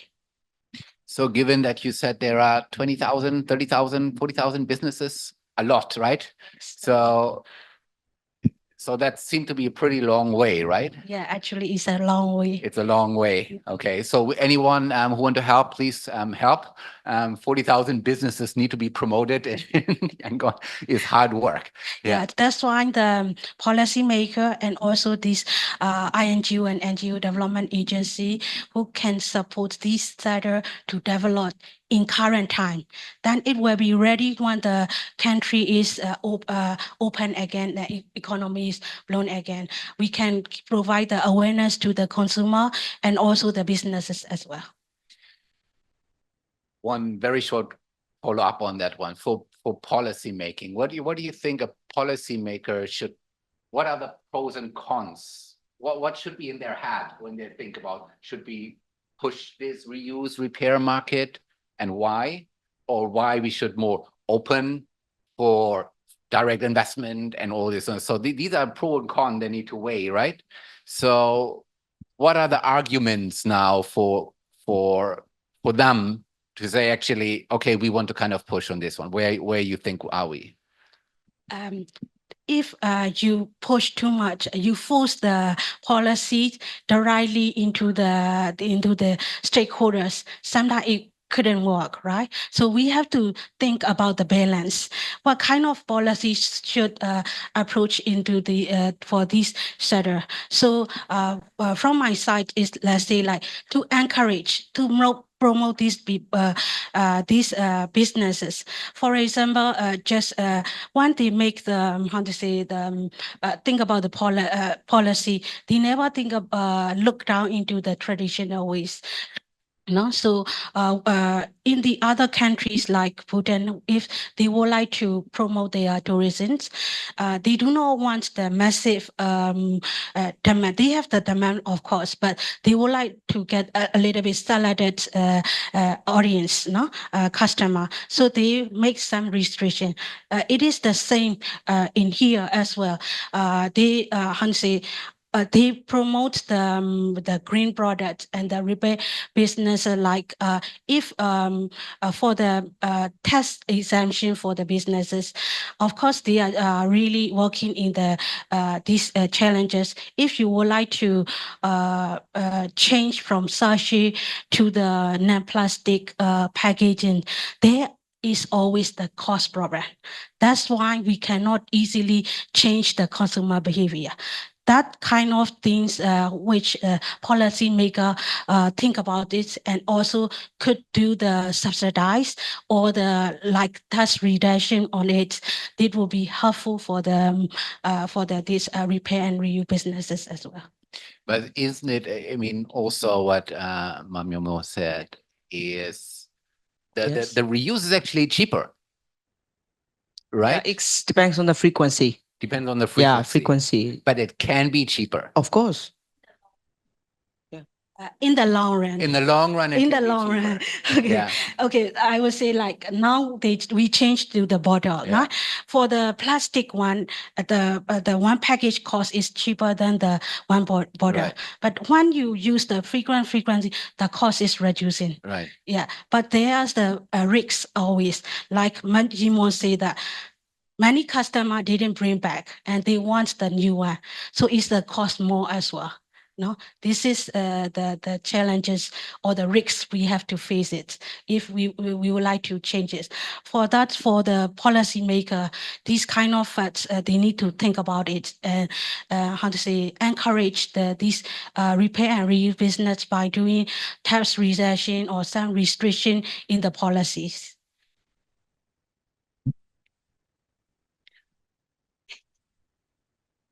Okay. That's what my point of view. Maybe right or wrong, but that's what I'm seeing when I do talk with the micro and the nano businesses. Yeah. But from the consumer products also, would you agree with what the others were kind of saying? Okay, a restriction on, for example, virgin plastic, is this helpful, or to kind of support reuse and repair, or is this problematic? Actually, it's When there is less virgin plastic coming into the country, right? Yeah. So is this helping the reuse repair market, or is this kind of restricting them in their growth? Yeah, I mean it is helping to the reuse and repair markets. Of course, that's why some restriction need to be made for these kind of products. So in the other countries, of course, if they would like to promote the electronic car, they reduce the tax consumption, and then they increase the tax over the car like this. This kind of policy making, that policymaker should look into it. Okay, so we need an incentive structure for reuse and repair. Yes. And that is, I think, not sure how many countries on the planet actually have that. I think in Europe, maybe a little bit, but I think not many people think about this. What kind of policy mechanisms could actually work for that? So that's why I always say now is the opportunity to give awareness to many people, including the policymaker or whatever, consumer or businesses, or even the INGO and NGO people, to support more and invest more in for the development of these sectors. Okay. Yeah. So that when there is a time coming for opening, we already a little bit more clear on this topic. Okay. Yes. Okay, understand. So there was I'm handing a little bit over to questions from the audience. So if you have questions, please raise your hands. I will look also here. I will read and ask you at the same time. So yes, please go ahead with your question. Wait, maybe we'll hand over the mic, otherwise no one can hear them. Thank you very much. Thank you very much for inviting. It's a very much interesting and very insightful session for me. My name is Mia from Coca-Cola, and I really impressed the ladies leading this panel. And I have two questions to Ma Yimon and as well as Ma Miu Miu. And one question for Ma Yimon that I really like that very much innovative idea for the packaging and design of it. And how are you trying to compliance perspective, because we have a labeling guidelines in the countries, maybe how are you going to consumer can get the what kind of ingredients are putting in this, shampoo, block, and without having a non-packaging design. So do you have any consideration on this kind of compliance perspective for the consumers? And that is one question for you. And then innovative design for this one, this kind of lipo energy drinks bottle, and how maybe the sometimes these reuse bottle is going to the other different, chemicals or non-food things they are used, and then come back to you again. How are you trying to make it a bit more having a standard food grade quality for reusing again that one? So these are the questions for you. And for the Miu Miu, Ma Miu Miu, I really like you for this one because I come from the Heineken as well. So it's very much having, connected with you. But I really, and at the same time, Coca-Cola, we also promote the returnable glass bottle in the market. We are the only one beverages company using the RGB in the market. And then we also want to promote that one as well. So I would like to get your suggestion or idea. How are we trying to improve our collection, frequency, because there are a lot of logistic issue for now. And then we may not able to cover to the, far-flung areas. We are able to cover on the very much suburban and then mega city areas. So I really want to get your idea. How are we trying to promote the collection of the reuse bottle in our businesses? Thank you very much. That is a whole consultancy.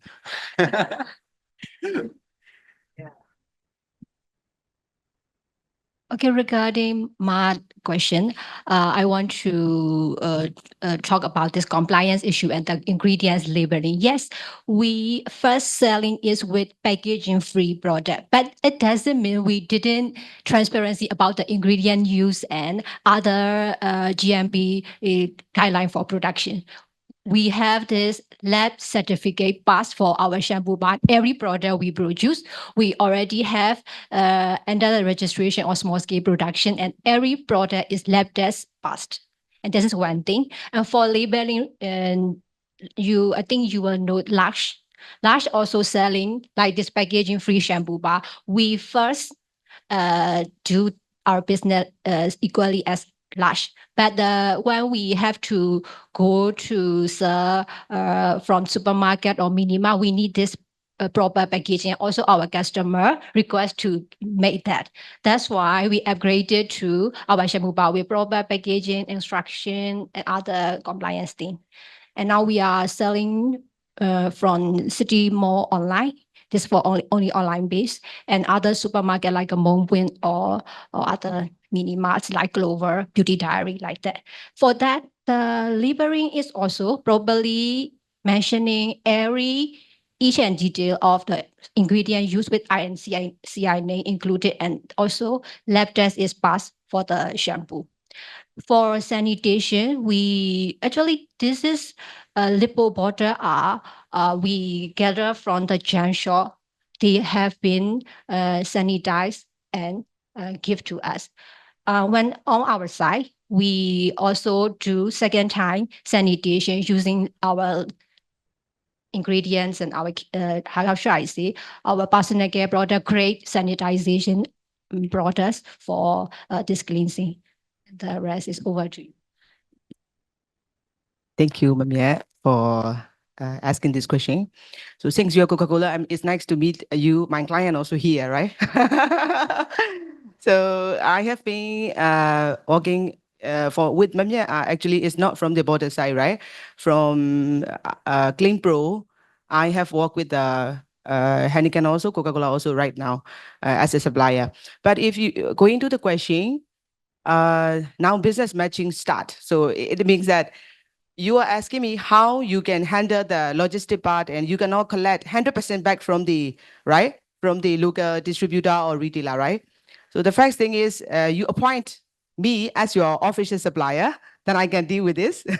This is the first, it's just kidding. Actually, there are some beer factory working with us right now also. They collect from the retailer directly rather than taking the border from us also. They collect from the beer store or beverage store or like this directly. Still, they also have a problem, the same problem and challenges with this issue, what you have mentioned here. So as far as I know, I'm not so sure if it is right or not. Coca-Cola does not have a supplier of the border supplier. I think Coca-Cola does not appoint any of the supplier for the border collecting because you guys are collecting by yourself, right? So I think that's one of the challenges that you are facing with. So not only on that way, one way of the collecting by yourself and appointing some supplier with your, maybe with your affordable budget or something, that also will help you more. However, the border industry, this reuse industry is very huge. And as I explained it to you, no matter how you collect also, there will be some problem that other producer, local producer also use your border in some way. So apart from that, collecting by yourself, I think it's another chance of the good chance is also appoint a like local professional collector also for your company. Yeah, it's my opinion. Thank you. Questions? Yes. Hello, but I think that my question is also going to Imon and also Mon as well. So nowadays we all know that all the expenses, especially the logistics and everything, is dramatically increased, right? So my question is the pricing model. So how do you adapt the pricing depending on the expenses that is dramatically changes in those years? So for example, back in 2024, and maybe for example, how many times that you are making the pricing changes, because pricing a lot of changes, the consumer also will have a lot of complaints from you. So how do you adapt this economic situation, and also how do you move forward for that part? Thank you. I will start with this. Why we collect? Actually, our business is very simple. Just collect and clean it and supply to the factory. However, we also, when we think about the pricing model, we also have our challenges and costs in it. Like no matter how, there's very less rejection rate or defect rate during the transport time or the cleaning facility. At the cleaning facility also, we also have a reject rate. Like the labor dropped the border and it's gone, like lost. We have many reject also in that stage. So, however, as per our survey, we have our rejection rate. I mean, like how many border in 1,000, how many border West lost, and how many border West rejected in that kind of ratio we have it. And after that, we have to think about the transportation also. And we think about the transport cost, the defect cost also. And also the frequency, how many frequency we will get it that border back to our warehouse. So based on that, plus we keep our margin of to 1%. Then only we discuss with the factory and we keep the pricing model as it is. Thank you. Yeah, this pricing changes in pricing issues is a little bit more headache starting from the last year, because 30 to 40% of our main ingredient also come from imported. Like surfactant, we cannot available surfactant locally. Surfactant means this foaming agent, cleansing agent.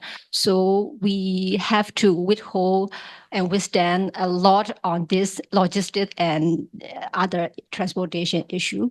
So starting from last year, we have a little bit price adjustment, but not much. We have changes like 1,000, 2,000, and changes in our price. Yeah. So I want to give a few questions to the online participants. So one, I actually will hand over to Noemi. So there is a question on how this reuse and repair is more integrated into the general zero waste approach. That would be one. And then there's one more technical question, if you can make low-level recycling from melting plastic to like lumber, and this one, if this is possible here in the country, or yeah, what is your opinion on that? Yeah, so starting from the second questions of plastic lumber, yeah, a lot of not a lot, but like some 2, 3, 4 companies are actually trying on that. But here we have the problem with the electricity, the fasting, and the second one is that actually these plastics are really kind of plastic lumber actually are facing the problem with the consumer because they normally lack the consumer willingness to use on that. So that's another problem. So as much as from our perspective in the country, so we speak with all these producers and they are kind of facing a lot of problem, and that's why they shut down this most of their batteries. So that is the problem. And the other one is like even when we speak with the batteries in the other countries, they actually are trying to like India, they actually have this kind of plastic lumber batteries. But what they say is like actually they are not getting the investment back from selling the products. They are getting it the incentive only from the government. That's why they can sustain. Otherwise, they actually are facing also with this economic or financial problem of running their business. That is one. And how? So How reuse and repair, at least this is how I understand the question, generally fits into the zero waste logic. Yeah. So actually, we actually already are reusing and this refilling. So we actually are, let's say, from the waste hierarchy perspective, also already reducing waste, already preventing that waste generation. So it's not already producing waste, so which is already fitting quite right to the zero waste logic. Yeah. So there are questions on government subsidies and support policies like this. So that I think is currently difficult to answer from the Myanmar perspective, also because in the past there were never of these subsidies. So we don't actually know if these subsidies would be actually encouraging, if it actually is possible to target a sector which is maybe to 95% informal. Right, so these people would be very difficult to catch because they are very, you said, like nano or micro businesses. They have a small stall on the road. How will you catch them with subsidies, right? So that might be tricky. And as we at least know in no time in the past, the government had actually any subsidies or positive incentives for reuse and repair. The only incentive they do is by restricting import of anything and then basically encouraging reuse and repair through like more making it more challenging to produce anything new, right? And then basically support reuse and repair. So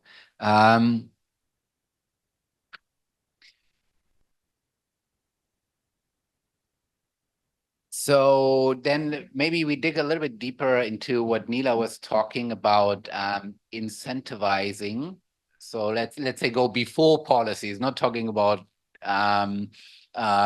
government policy, but incentivizing these businesses, right? So what kind of, you said, okay, we need to give training, right? we can basically help them to work together better, right? So this is one way how we could move, yeah. So, but then when we talk about more the consumer awareness, so how would we basically increase people to come back and use these shops? What can be done with shops so that this is actually happening? You would like to focus on the awareness on the consumer side. Yeah, in relation then to the shop, so that people have a better connection between the Connections. two. Okay. Yes. Now we are mainly focusing on the grassroots level, right? So we have different models, approaches we can use. So to link this one, actually in the when we look at the history, we talk only about the Myanmar. No, at the time, globally as well, the how to say ethical businesses of the green businesses are not blooming yet at the time, like 1990s. Yes, it is more advanced than our country, but they are also a bit, how to say, even ahead. It is in current stage is they have more awareness and promoting these practice and the businesses globally. So so that in current stage, if we look to the younger generations, young people have more awareness in ethical businesses or the environmental businesses, green businesses, because we have the internet access to reach to the to see the global what is happening in the globes, no, in the world. So this kind of knowledge can bring people.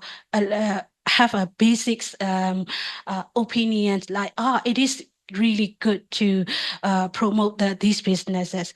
They already have like a basic knowledge, right? So that we have to build how to say many promotional tools or the awareness tools and the platforms and awareness sessions we should raise to the community level.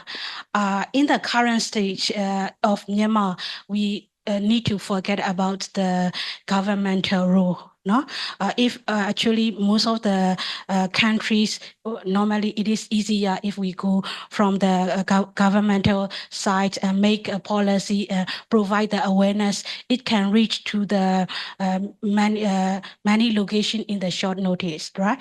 Currently, we cannot do that. So what we should focus on that is like with the current capacity and the resources we are having, we should focus on, okay, we have to focus on the two parts. One is the urban area.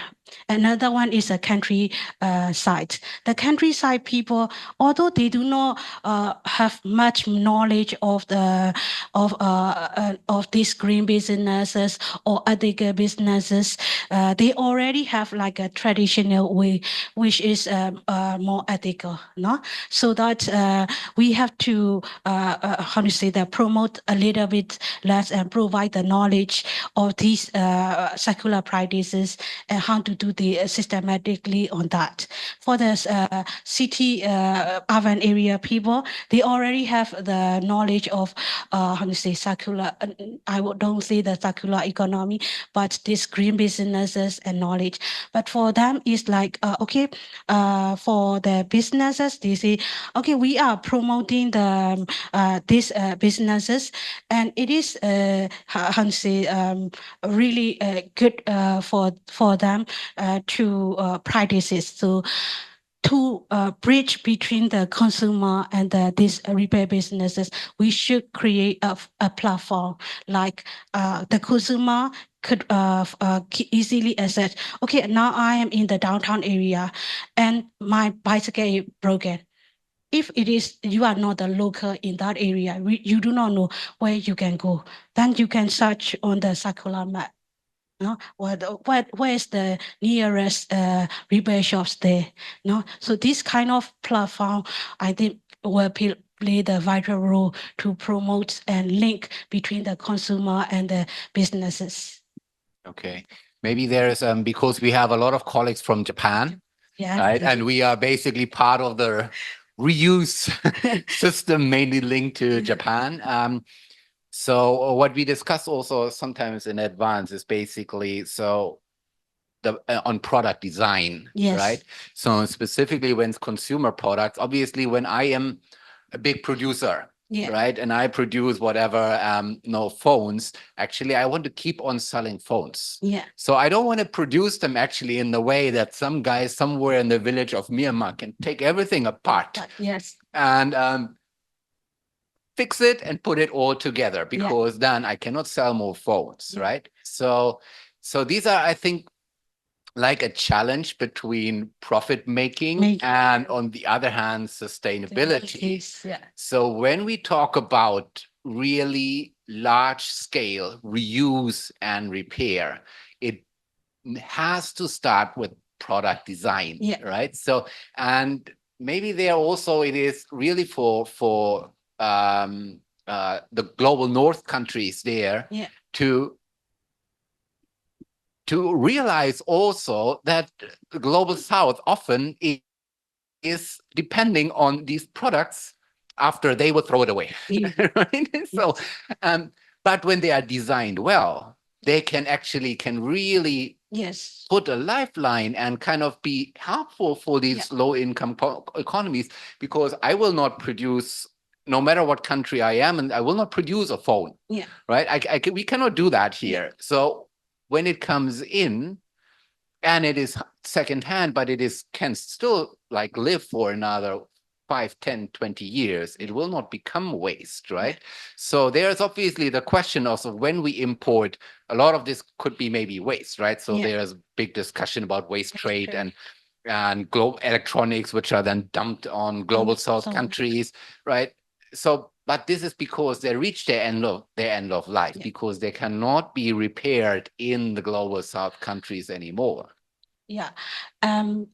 If we look in now, we were discussing only on the local level, right? If we look into the global level, like these European countries or other developed country, we made the studies on the comparison between the Bangkok and the Yangon on these repair and reuse businesses, how they are contributing into the economies, right?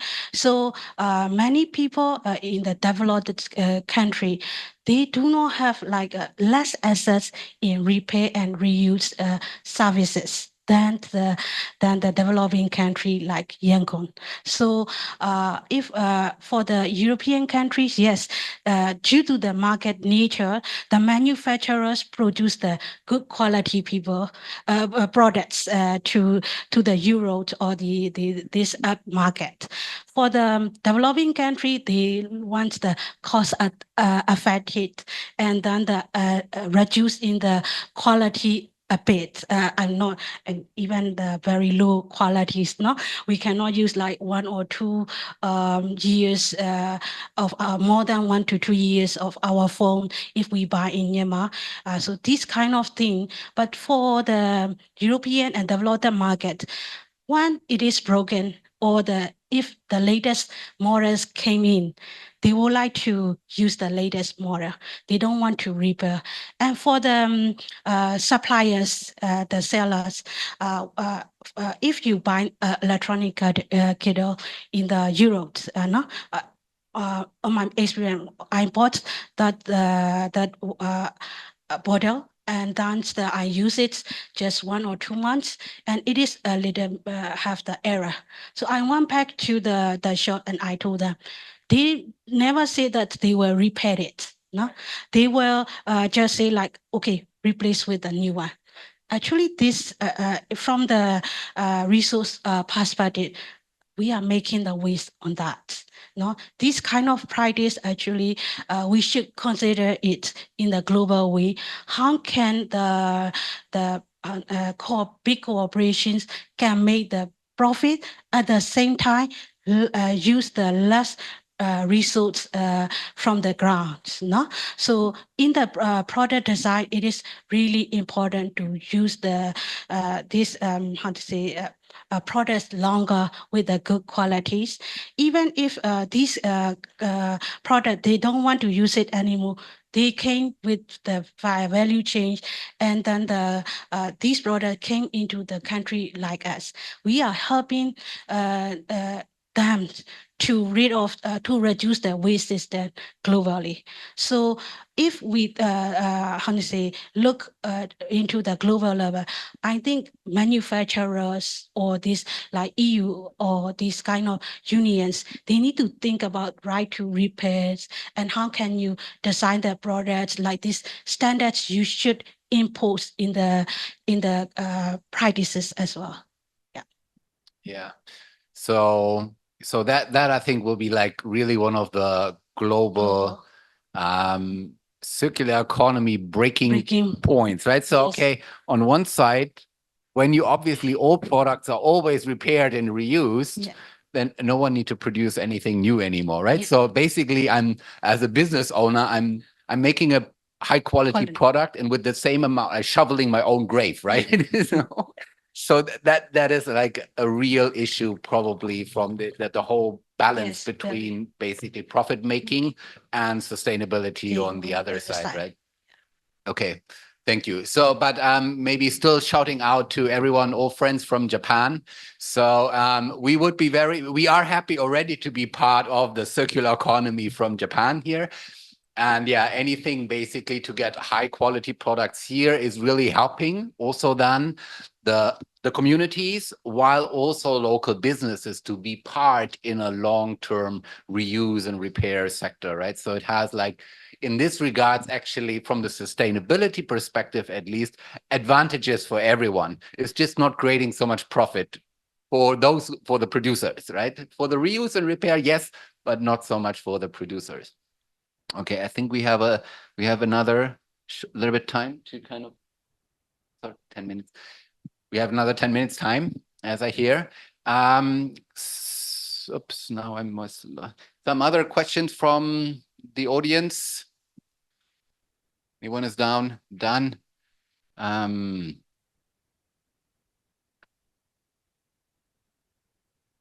Oh, some are very complicated question, not sure we can. So there is a question about from the construction on green concrete and these ones. Do we hear anything of these ones happening currently in Myanmar? Anyone is aware? You are a little more. Green construction? Yeah, green I think construction. the green brick making, just recently we heard about that. It is really quite new in Myanmar. Not from that eco-border one. That my another business, Clean Brew, is not really related with the totally directly related with the green construction, but we are doing a post-construction cleaning service also to all the cleaning site, like the very tall building or like a very deep project. We are given a deep post-construction cleaning service. At that time also, the cleaning chemical, I mean like cleaning solution, what we are using, sometimes the cement, like the cement stain or the debris, we have to clean it up. And now also we are started thinking to change from acid to the, like the green chemical solution, cleaning solution. Yeah, it's not actually a green construction, but green cleaning solution. Yeah, I wonder, and maybe that might be more referenced actually to green concrete, to sustainably produce concrete. But to my understanding, all cement is basically using lumber, wood from the forest to basically run the cement kilns to produce cement. So I think we are not very green on that side in the country, right? And there's sadly still a decent amount of wood available. So yeah, I think the chance is not very high that we can move in this direction. Maybe now for the reuse bottles, right? So we had already like a short discussion on, so when you envision for the future, right? So you see there is demand, right? So what could be, how could the system maybe look like on now for many people sharing a container? We see already with beverage, this already happens, right? But it is because some few large companies basically put the package on the market. Yeah. Now, when we want to have a sharing business between a lot of smaller companies, local producers, so any idea how could this look like? Because I think that could be very interesting for also the region, how actually a reuse system for specifically food products, how could that actually look like? So I'm first asking that to you and then maybe to Unueton as well, who is in the food production, how these kind of system might look like. Even now, for some MNC, FMCG company, beer borders also, they ban to use their border by other producer because they, of course, they also business owner, right? They don't just want to get their borders back with their brand name on it. And in that way also, nearest neighbor country like Thailand and Vietnam, they have a system called like share reuse system. Share reuse system, like it's the same as you mentioned, like people use the same standardized border, like they import it and they send to the only like maybe the common cleaning facility and they share the clean border after that. In that way also, other producer also they can be cost sharing, like in that way people also can share the cost and how to say, there is not much complicated like happening right now. As of now, if other producer use their border, they have a problem. Like they cannot use their border which they produce by their name. Now the restriction is happening right now. So the idea of like importing the same border size with like one container or two container, and then they share the border, they do the one cleaning facility and they return it back and they use it. In that way also it can improve the current market right now. Right, but so now that who will buy all these bottles from? See, that's another step. That is another That's step. another step, yeah. So when you envision now, okay, let's say the next step. Yeah. There's another step. What would be the next step? Who basically, in your opinion, should invest on these bottles? Is it the producer?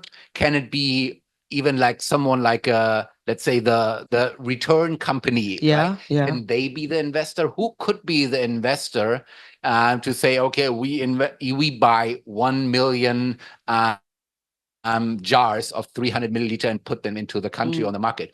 Who could invest? To improve one industry, the people on this industry have a responsibility. I mean, like all these local producers also should organize and like, okay, what kind of reuse they are going to like use it, and what kind of border, if it is coming to the border, what kind of border size you have, how many demand you have, how many demand you have. In that way, like other cleaning facility and collector like us, we can help in that industry as well. Okay. Yeah. So first of all would be to find, let's say, a standard. Yes. Right. So yes. that basically at least a decent amount of producers say, okay, Right. 300 milliliter jar, True. big size, this one, this cap, this we allow, this we all agree on. Yeah. And then we need to move forward and decide who could be the investor on that. Yeah. Even in that way also, the how to say, the local industry also can be growth. I mean, like glass cleaning industry also can be growth. As of now, only like 2 or 3 glass factory here. Right. Only one MNC glass factory, manufacturing factory is in Thailand right now. Right. No other than that. So if we have that kind of practice and this kind of system, maybe we can improve the local glass industry also more, and reuse also system will be developed more. That's what I guess. So Unueton, so for you, similar question. Now, would it be possible for you to use? If we have, for example, this big, what is maybe like 200-gram container, which Nestle is using for instant coffee, right? Yes. So this is also a glass container, right? So do you think it would be possible that, let's say, all the coffee producers in the country will come together and say, okay, we can agree on a container which could be reused? Do you think this is possible, or this is like just no chance? In my understanding, this is no chance. No chance. Especially business perspective, we are thinking about that making different with the other competitors. So Right. we are not very easy to agree. Even you can consider about that. We are having about the very long tradition of slipper with the the rubber, but we do not have the very good standard for that slipper size. Maybe if I were go and buy shoes in the international market, we have UK or US or China, so they do have the size. So similar things, the glass jar size or something like that, that container cannot be standard easily. But we have another idea, another concept. So we can be standardized about that certain level of quality, or maybe certain level of the transportation method we can share. And also I agree with that some of the panelists are discussing about that current situation and how can we compromise this situation. So we can do about the share economy. So something like the sanitization should be done in the one area. Maybe all the business who are using about that border, they can invest on that. That could be done. But the size or some of the quality of the glass border, that cannot be fixed the standard in this country. And another thing I'm thinking about the in this panel discussion, we can do the business model or business another entities, that kinds of doing common things, not to be done in the each facility. And also another thing, the decentralization. We are running about our coffee distribution business with the decentralization. If you are in Mandalay, you want to have the same quality of the Genius coffee in Mandalay, then you do not need to transport from the coffee roaster to the Mandalay. So we do have coffee roaster in Mandalay. So we are the small business, but we are thinking about that decentralized production. It could be done in this records. And also I have got about that one the ladies asked about how many times the price changes are happening.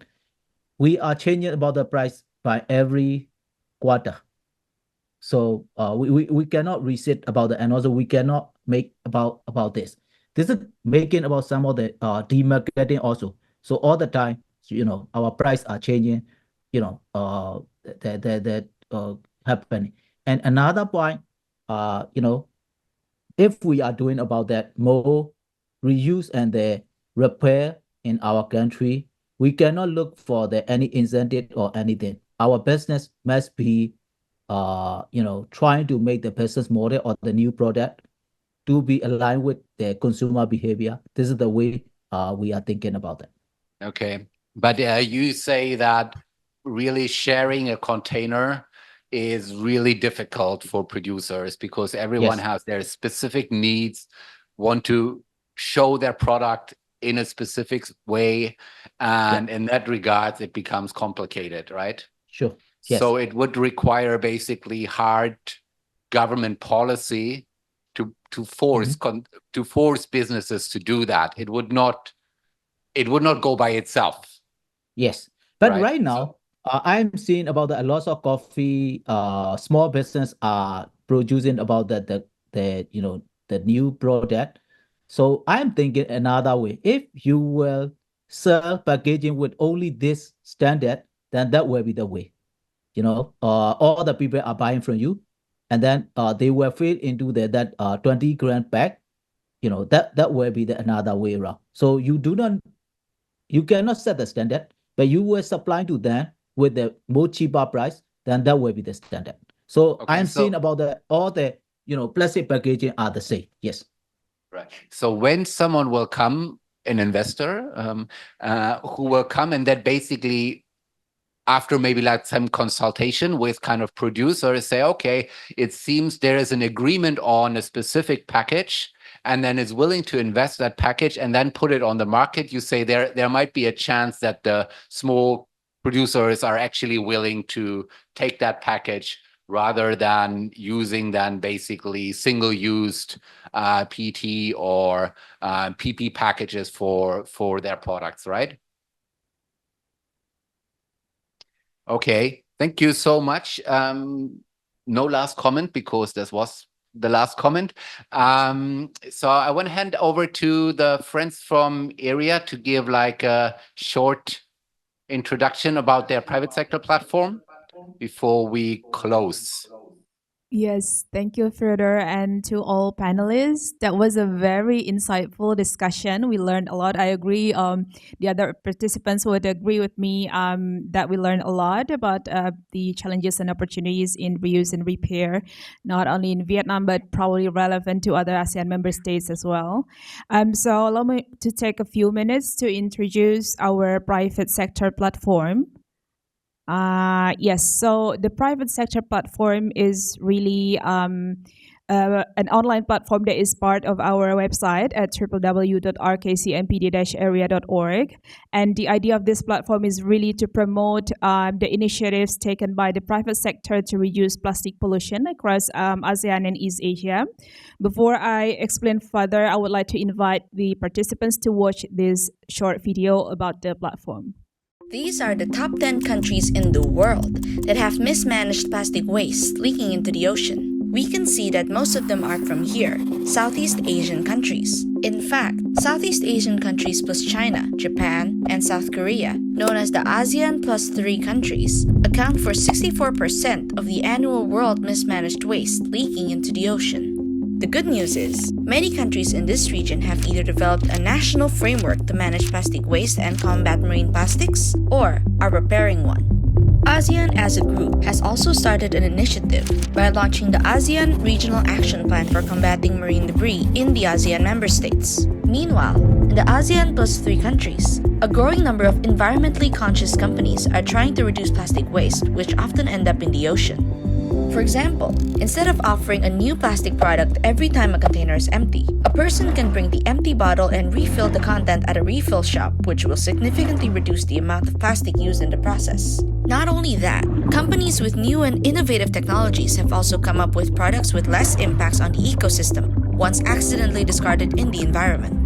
Some companies are also proposing to improve the unsustainable way with which sometimes plastic waste has been dealt by offering an enhanced segregation, collection, and management of plastic waste. Currently, many recyclable plastics are discarded with other non-recyclable trash, but with a better consciousness of the citizens and with the help of plastic recycling companies, such plastics can have a second life.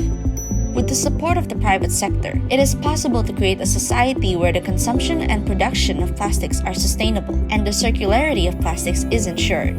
To acknowledge these private initiatives and inspire others to do the same, the Regional Knowledge Center for Marine Plastic Debris, RKC MPD of ERIA, has created the private sector platform to showcase company products, services, or technologies that help reduce plastic waste.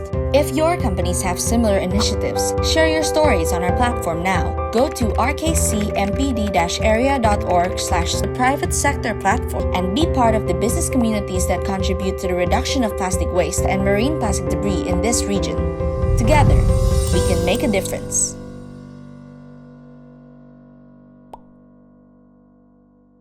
Yeah, thank you so much for watching the video, and I suppose now you understand a little bit more about the idea of this platform. So if you have a business operating in ASEAN plus 3 region, and if the business, your product, services, or technology is contributing to the direct reduction of plastic pollution, you are invited to join this platform, this private sector platform, and join our network of like-minded companies by registering on the platform. So if you'd like to check the platform, you can scan the QR code, and my colleague would also share the link to the private sector platform on the chat box. So I would like to quickly walk you through this platform. Just a second. Yes. So this is the private sector platform, and as I said, that companies contributing to the reduction of plastic waste in ASEAN region is invited to join us. What you can do is to register. You can create an account. It's very easy and it's free, of course. The registration only takes like 5 minutes to 10 minutes, so you can click this register your company here button.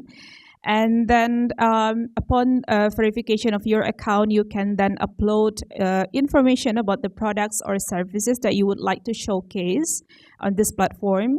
Currently, we have more than 100 products and services from more than 90 companies operating in ASEAN plus 3. So, for example, Venus Skinlux is already our member at this private sector platform. And you can actually showcase more than one product or services. You can showcase as many products or services as you want. So, yes, basically what we want to do is to promote innovative initiatives taken by the private sector in the region. And we also would like to create like-minded network of like-minded businesses. And this is also the reference for us to collaborate with the private sector. So we occasionally invite the members of this private sector to different activities that we conduct throughout the year. So yes, if you have a business that contributes to the reduction of plastic waste, or you know some businesses, just let them know that they can promote their businesses, showcase their product services for free on this platform. So that's it. Please give it a visit and also check our website for more information regarding plastic pollution in ASEAN. Thank you. Thank you so much. And we are more or less on time, 1 minute late. I want to thank the panelists. I want to thank the participants here for joining. It was a long session. Sorry we didn't cut in between, because then maybe all the online participants run away. So that's why. Thank you surviving the 3 hours with us sitting. And I want to thank the online participants. Thank you for your time.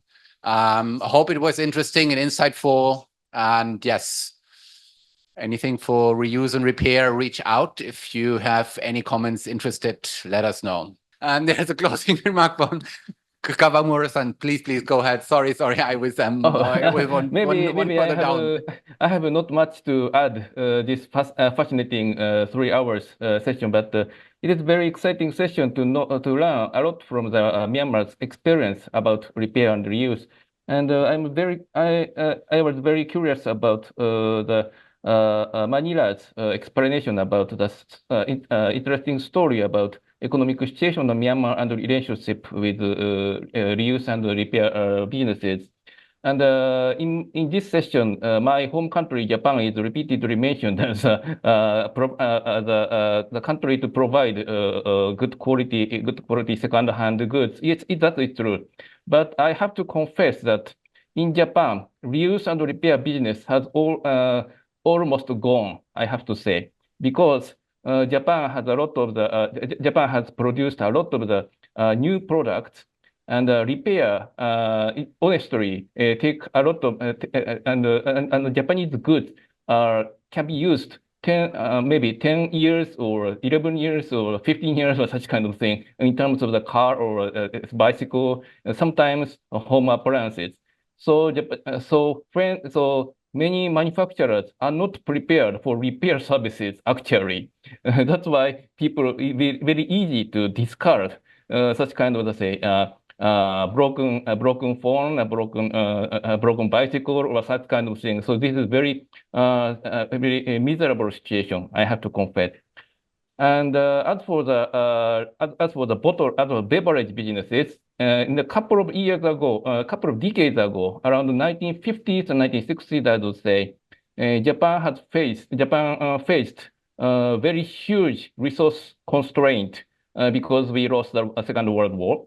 That's why we have to secure the amount of the beverages bottles. That's why actually Japanese beverage companies provide incentives to collect glass bottles to collect sufficient amount of the bottles for Japanese sake or Japanese beer, other kind of the beverages. In such kind of thing, maybe such eco bottles businesses was very flourished in Japan, also in Japan. However, in some times when Japan has succeeded some economic growth, I'm not sure who started the first. They switched the bottles from glasses to plastics, glasses to metal cans. I'm not sure. This is because of the this is because of the beverage companies' actions or consumers' preferences, but maybe both works to the worst cases.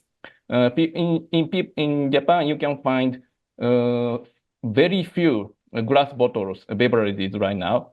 People always use the PET bottles and metal cans. Metal cans are well recycled, and PET is now collection rate has reached to the 80%. Recycle rate is a very high percent. But this kind of achievement was already just materialized in a couple of years. So as explained from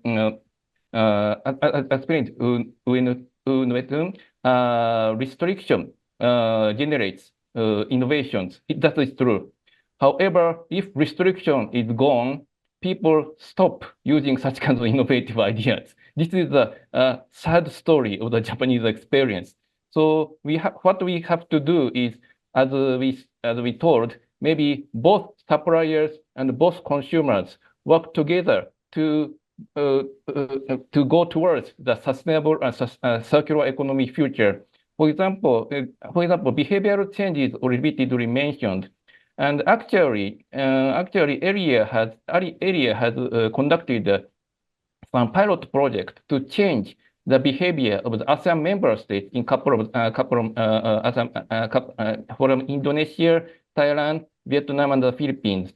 And we found that if the appropriate alternatives to the single-use plastics is prepared, and if the shops and consumers and surrounding people taking their hand together and incorporate if we succeeded to establish some cooperative relationship, they just don't use the single-use plastics, keep using their shopping bags, keep using their mug, keep using not using the plastic straw or such kind of thing.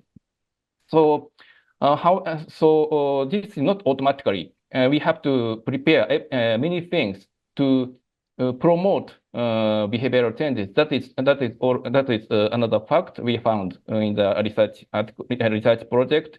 From this research project, we have publicized the toolkit for the behavioral changes in ASEAN member states, and how to monitor the result is also related, and how to structure the cooperative actions, cooperative structure among stakeholders are also written in the toolkit. So I hope this toolkit can be beneficial, not only for Myanmar, but also other ASEAN +3 member states. So from the experience of Japanese economic history, I have to say the repair and reuse business are not so. She doesn't see the bright future if we don't do anything. We need to prepare good product design. We need to prepare behavioral changes for consumer, and maybe some kind of let's say interventions, government interventions also necessary. That is what we learned from the 3-hour sessions. So maybe everyone everyone who attended this session and learned from the Myanmar's experience maybe have some insight, have some hint towards how we can go toward the circular economy. So I hope this session is very beneficial for such kind of bright future. Not only the repair and reuse business, but the all stakeholders relevant to circular economy. Thank you very much. Thank you so much, Kawamura-san, and I'm happy that to a certain degree we can lift your consciousness a little bit, because Myanmar is then repairing for you, right? You cannot repair your own items anymore. You ship it over to Myanmar, we will repair it, and it will be on Myanmar roads continuously. So it will hopefully lift your consciousness a little bit. And yes, so in that way, thank you, everyone. Thank you. Have a nice trip home. Goodbye.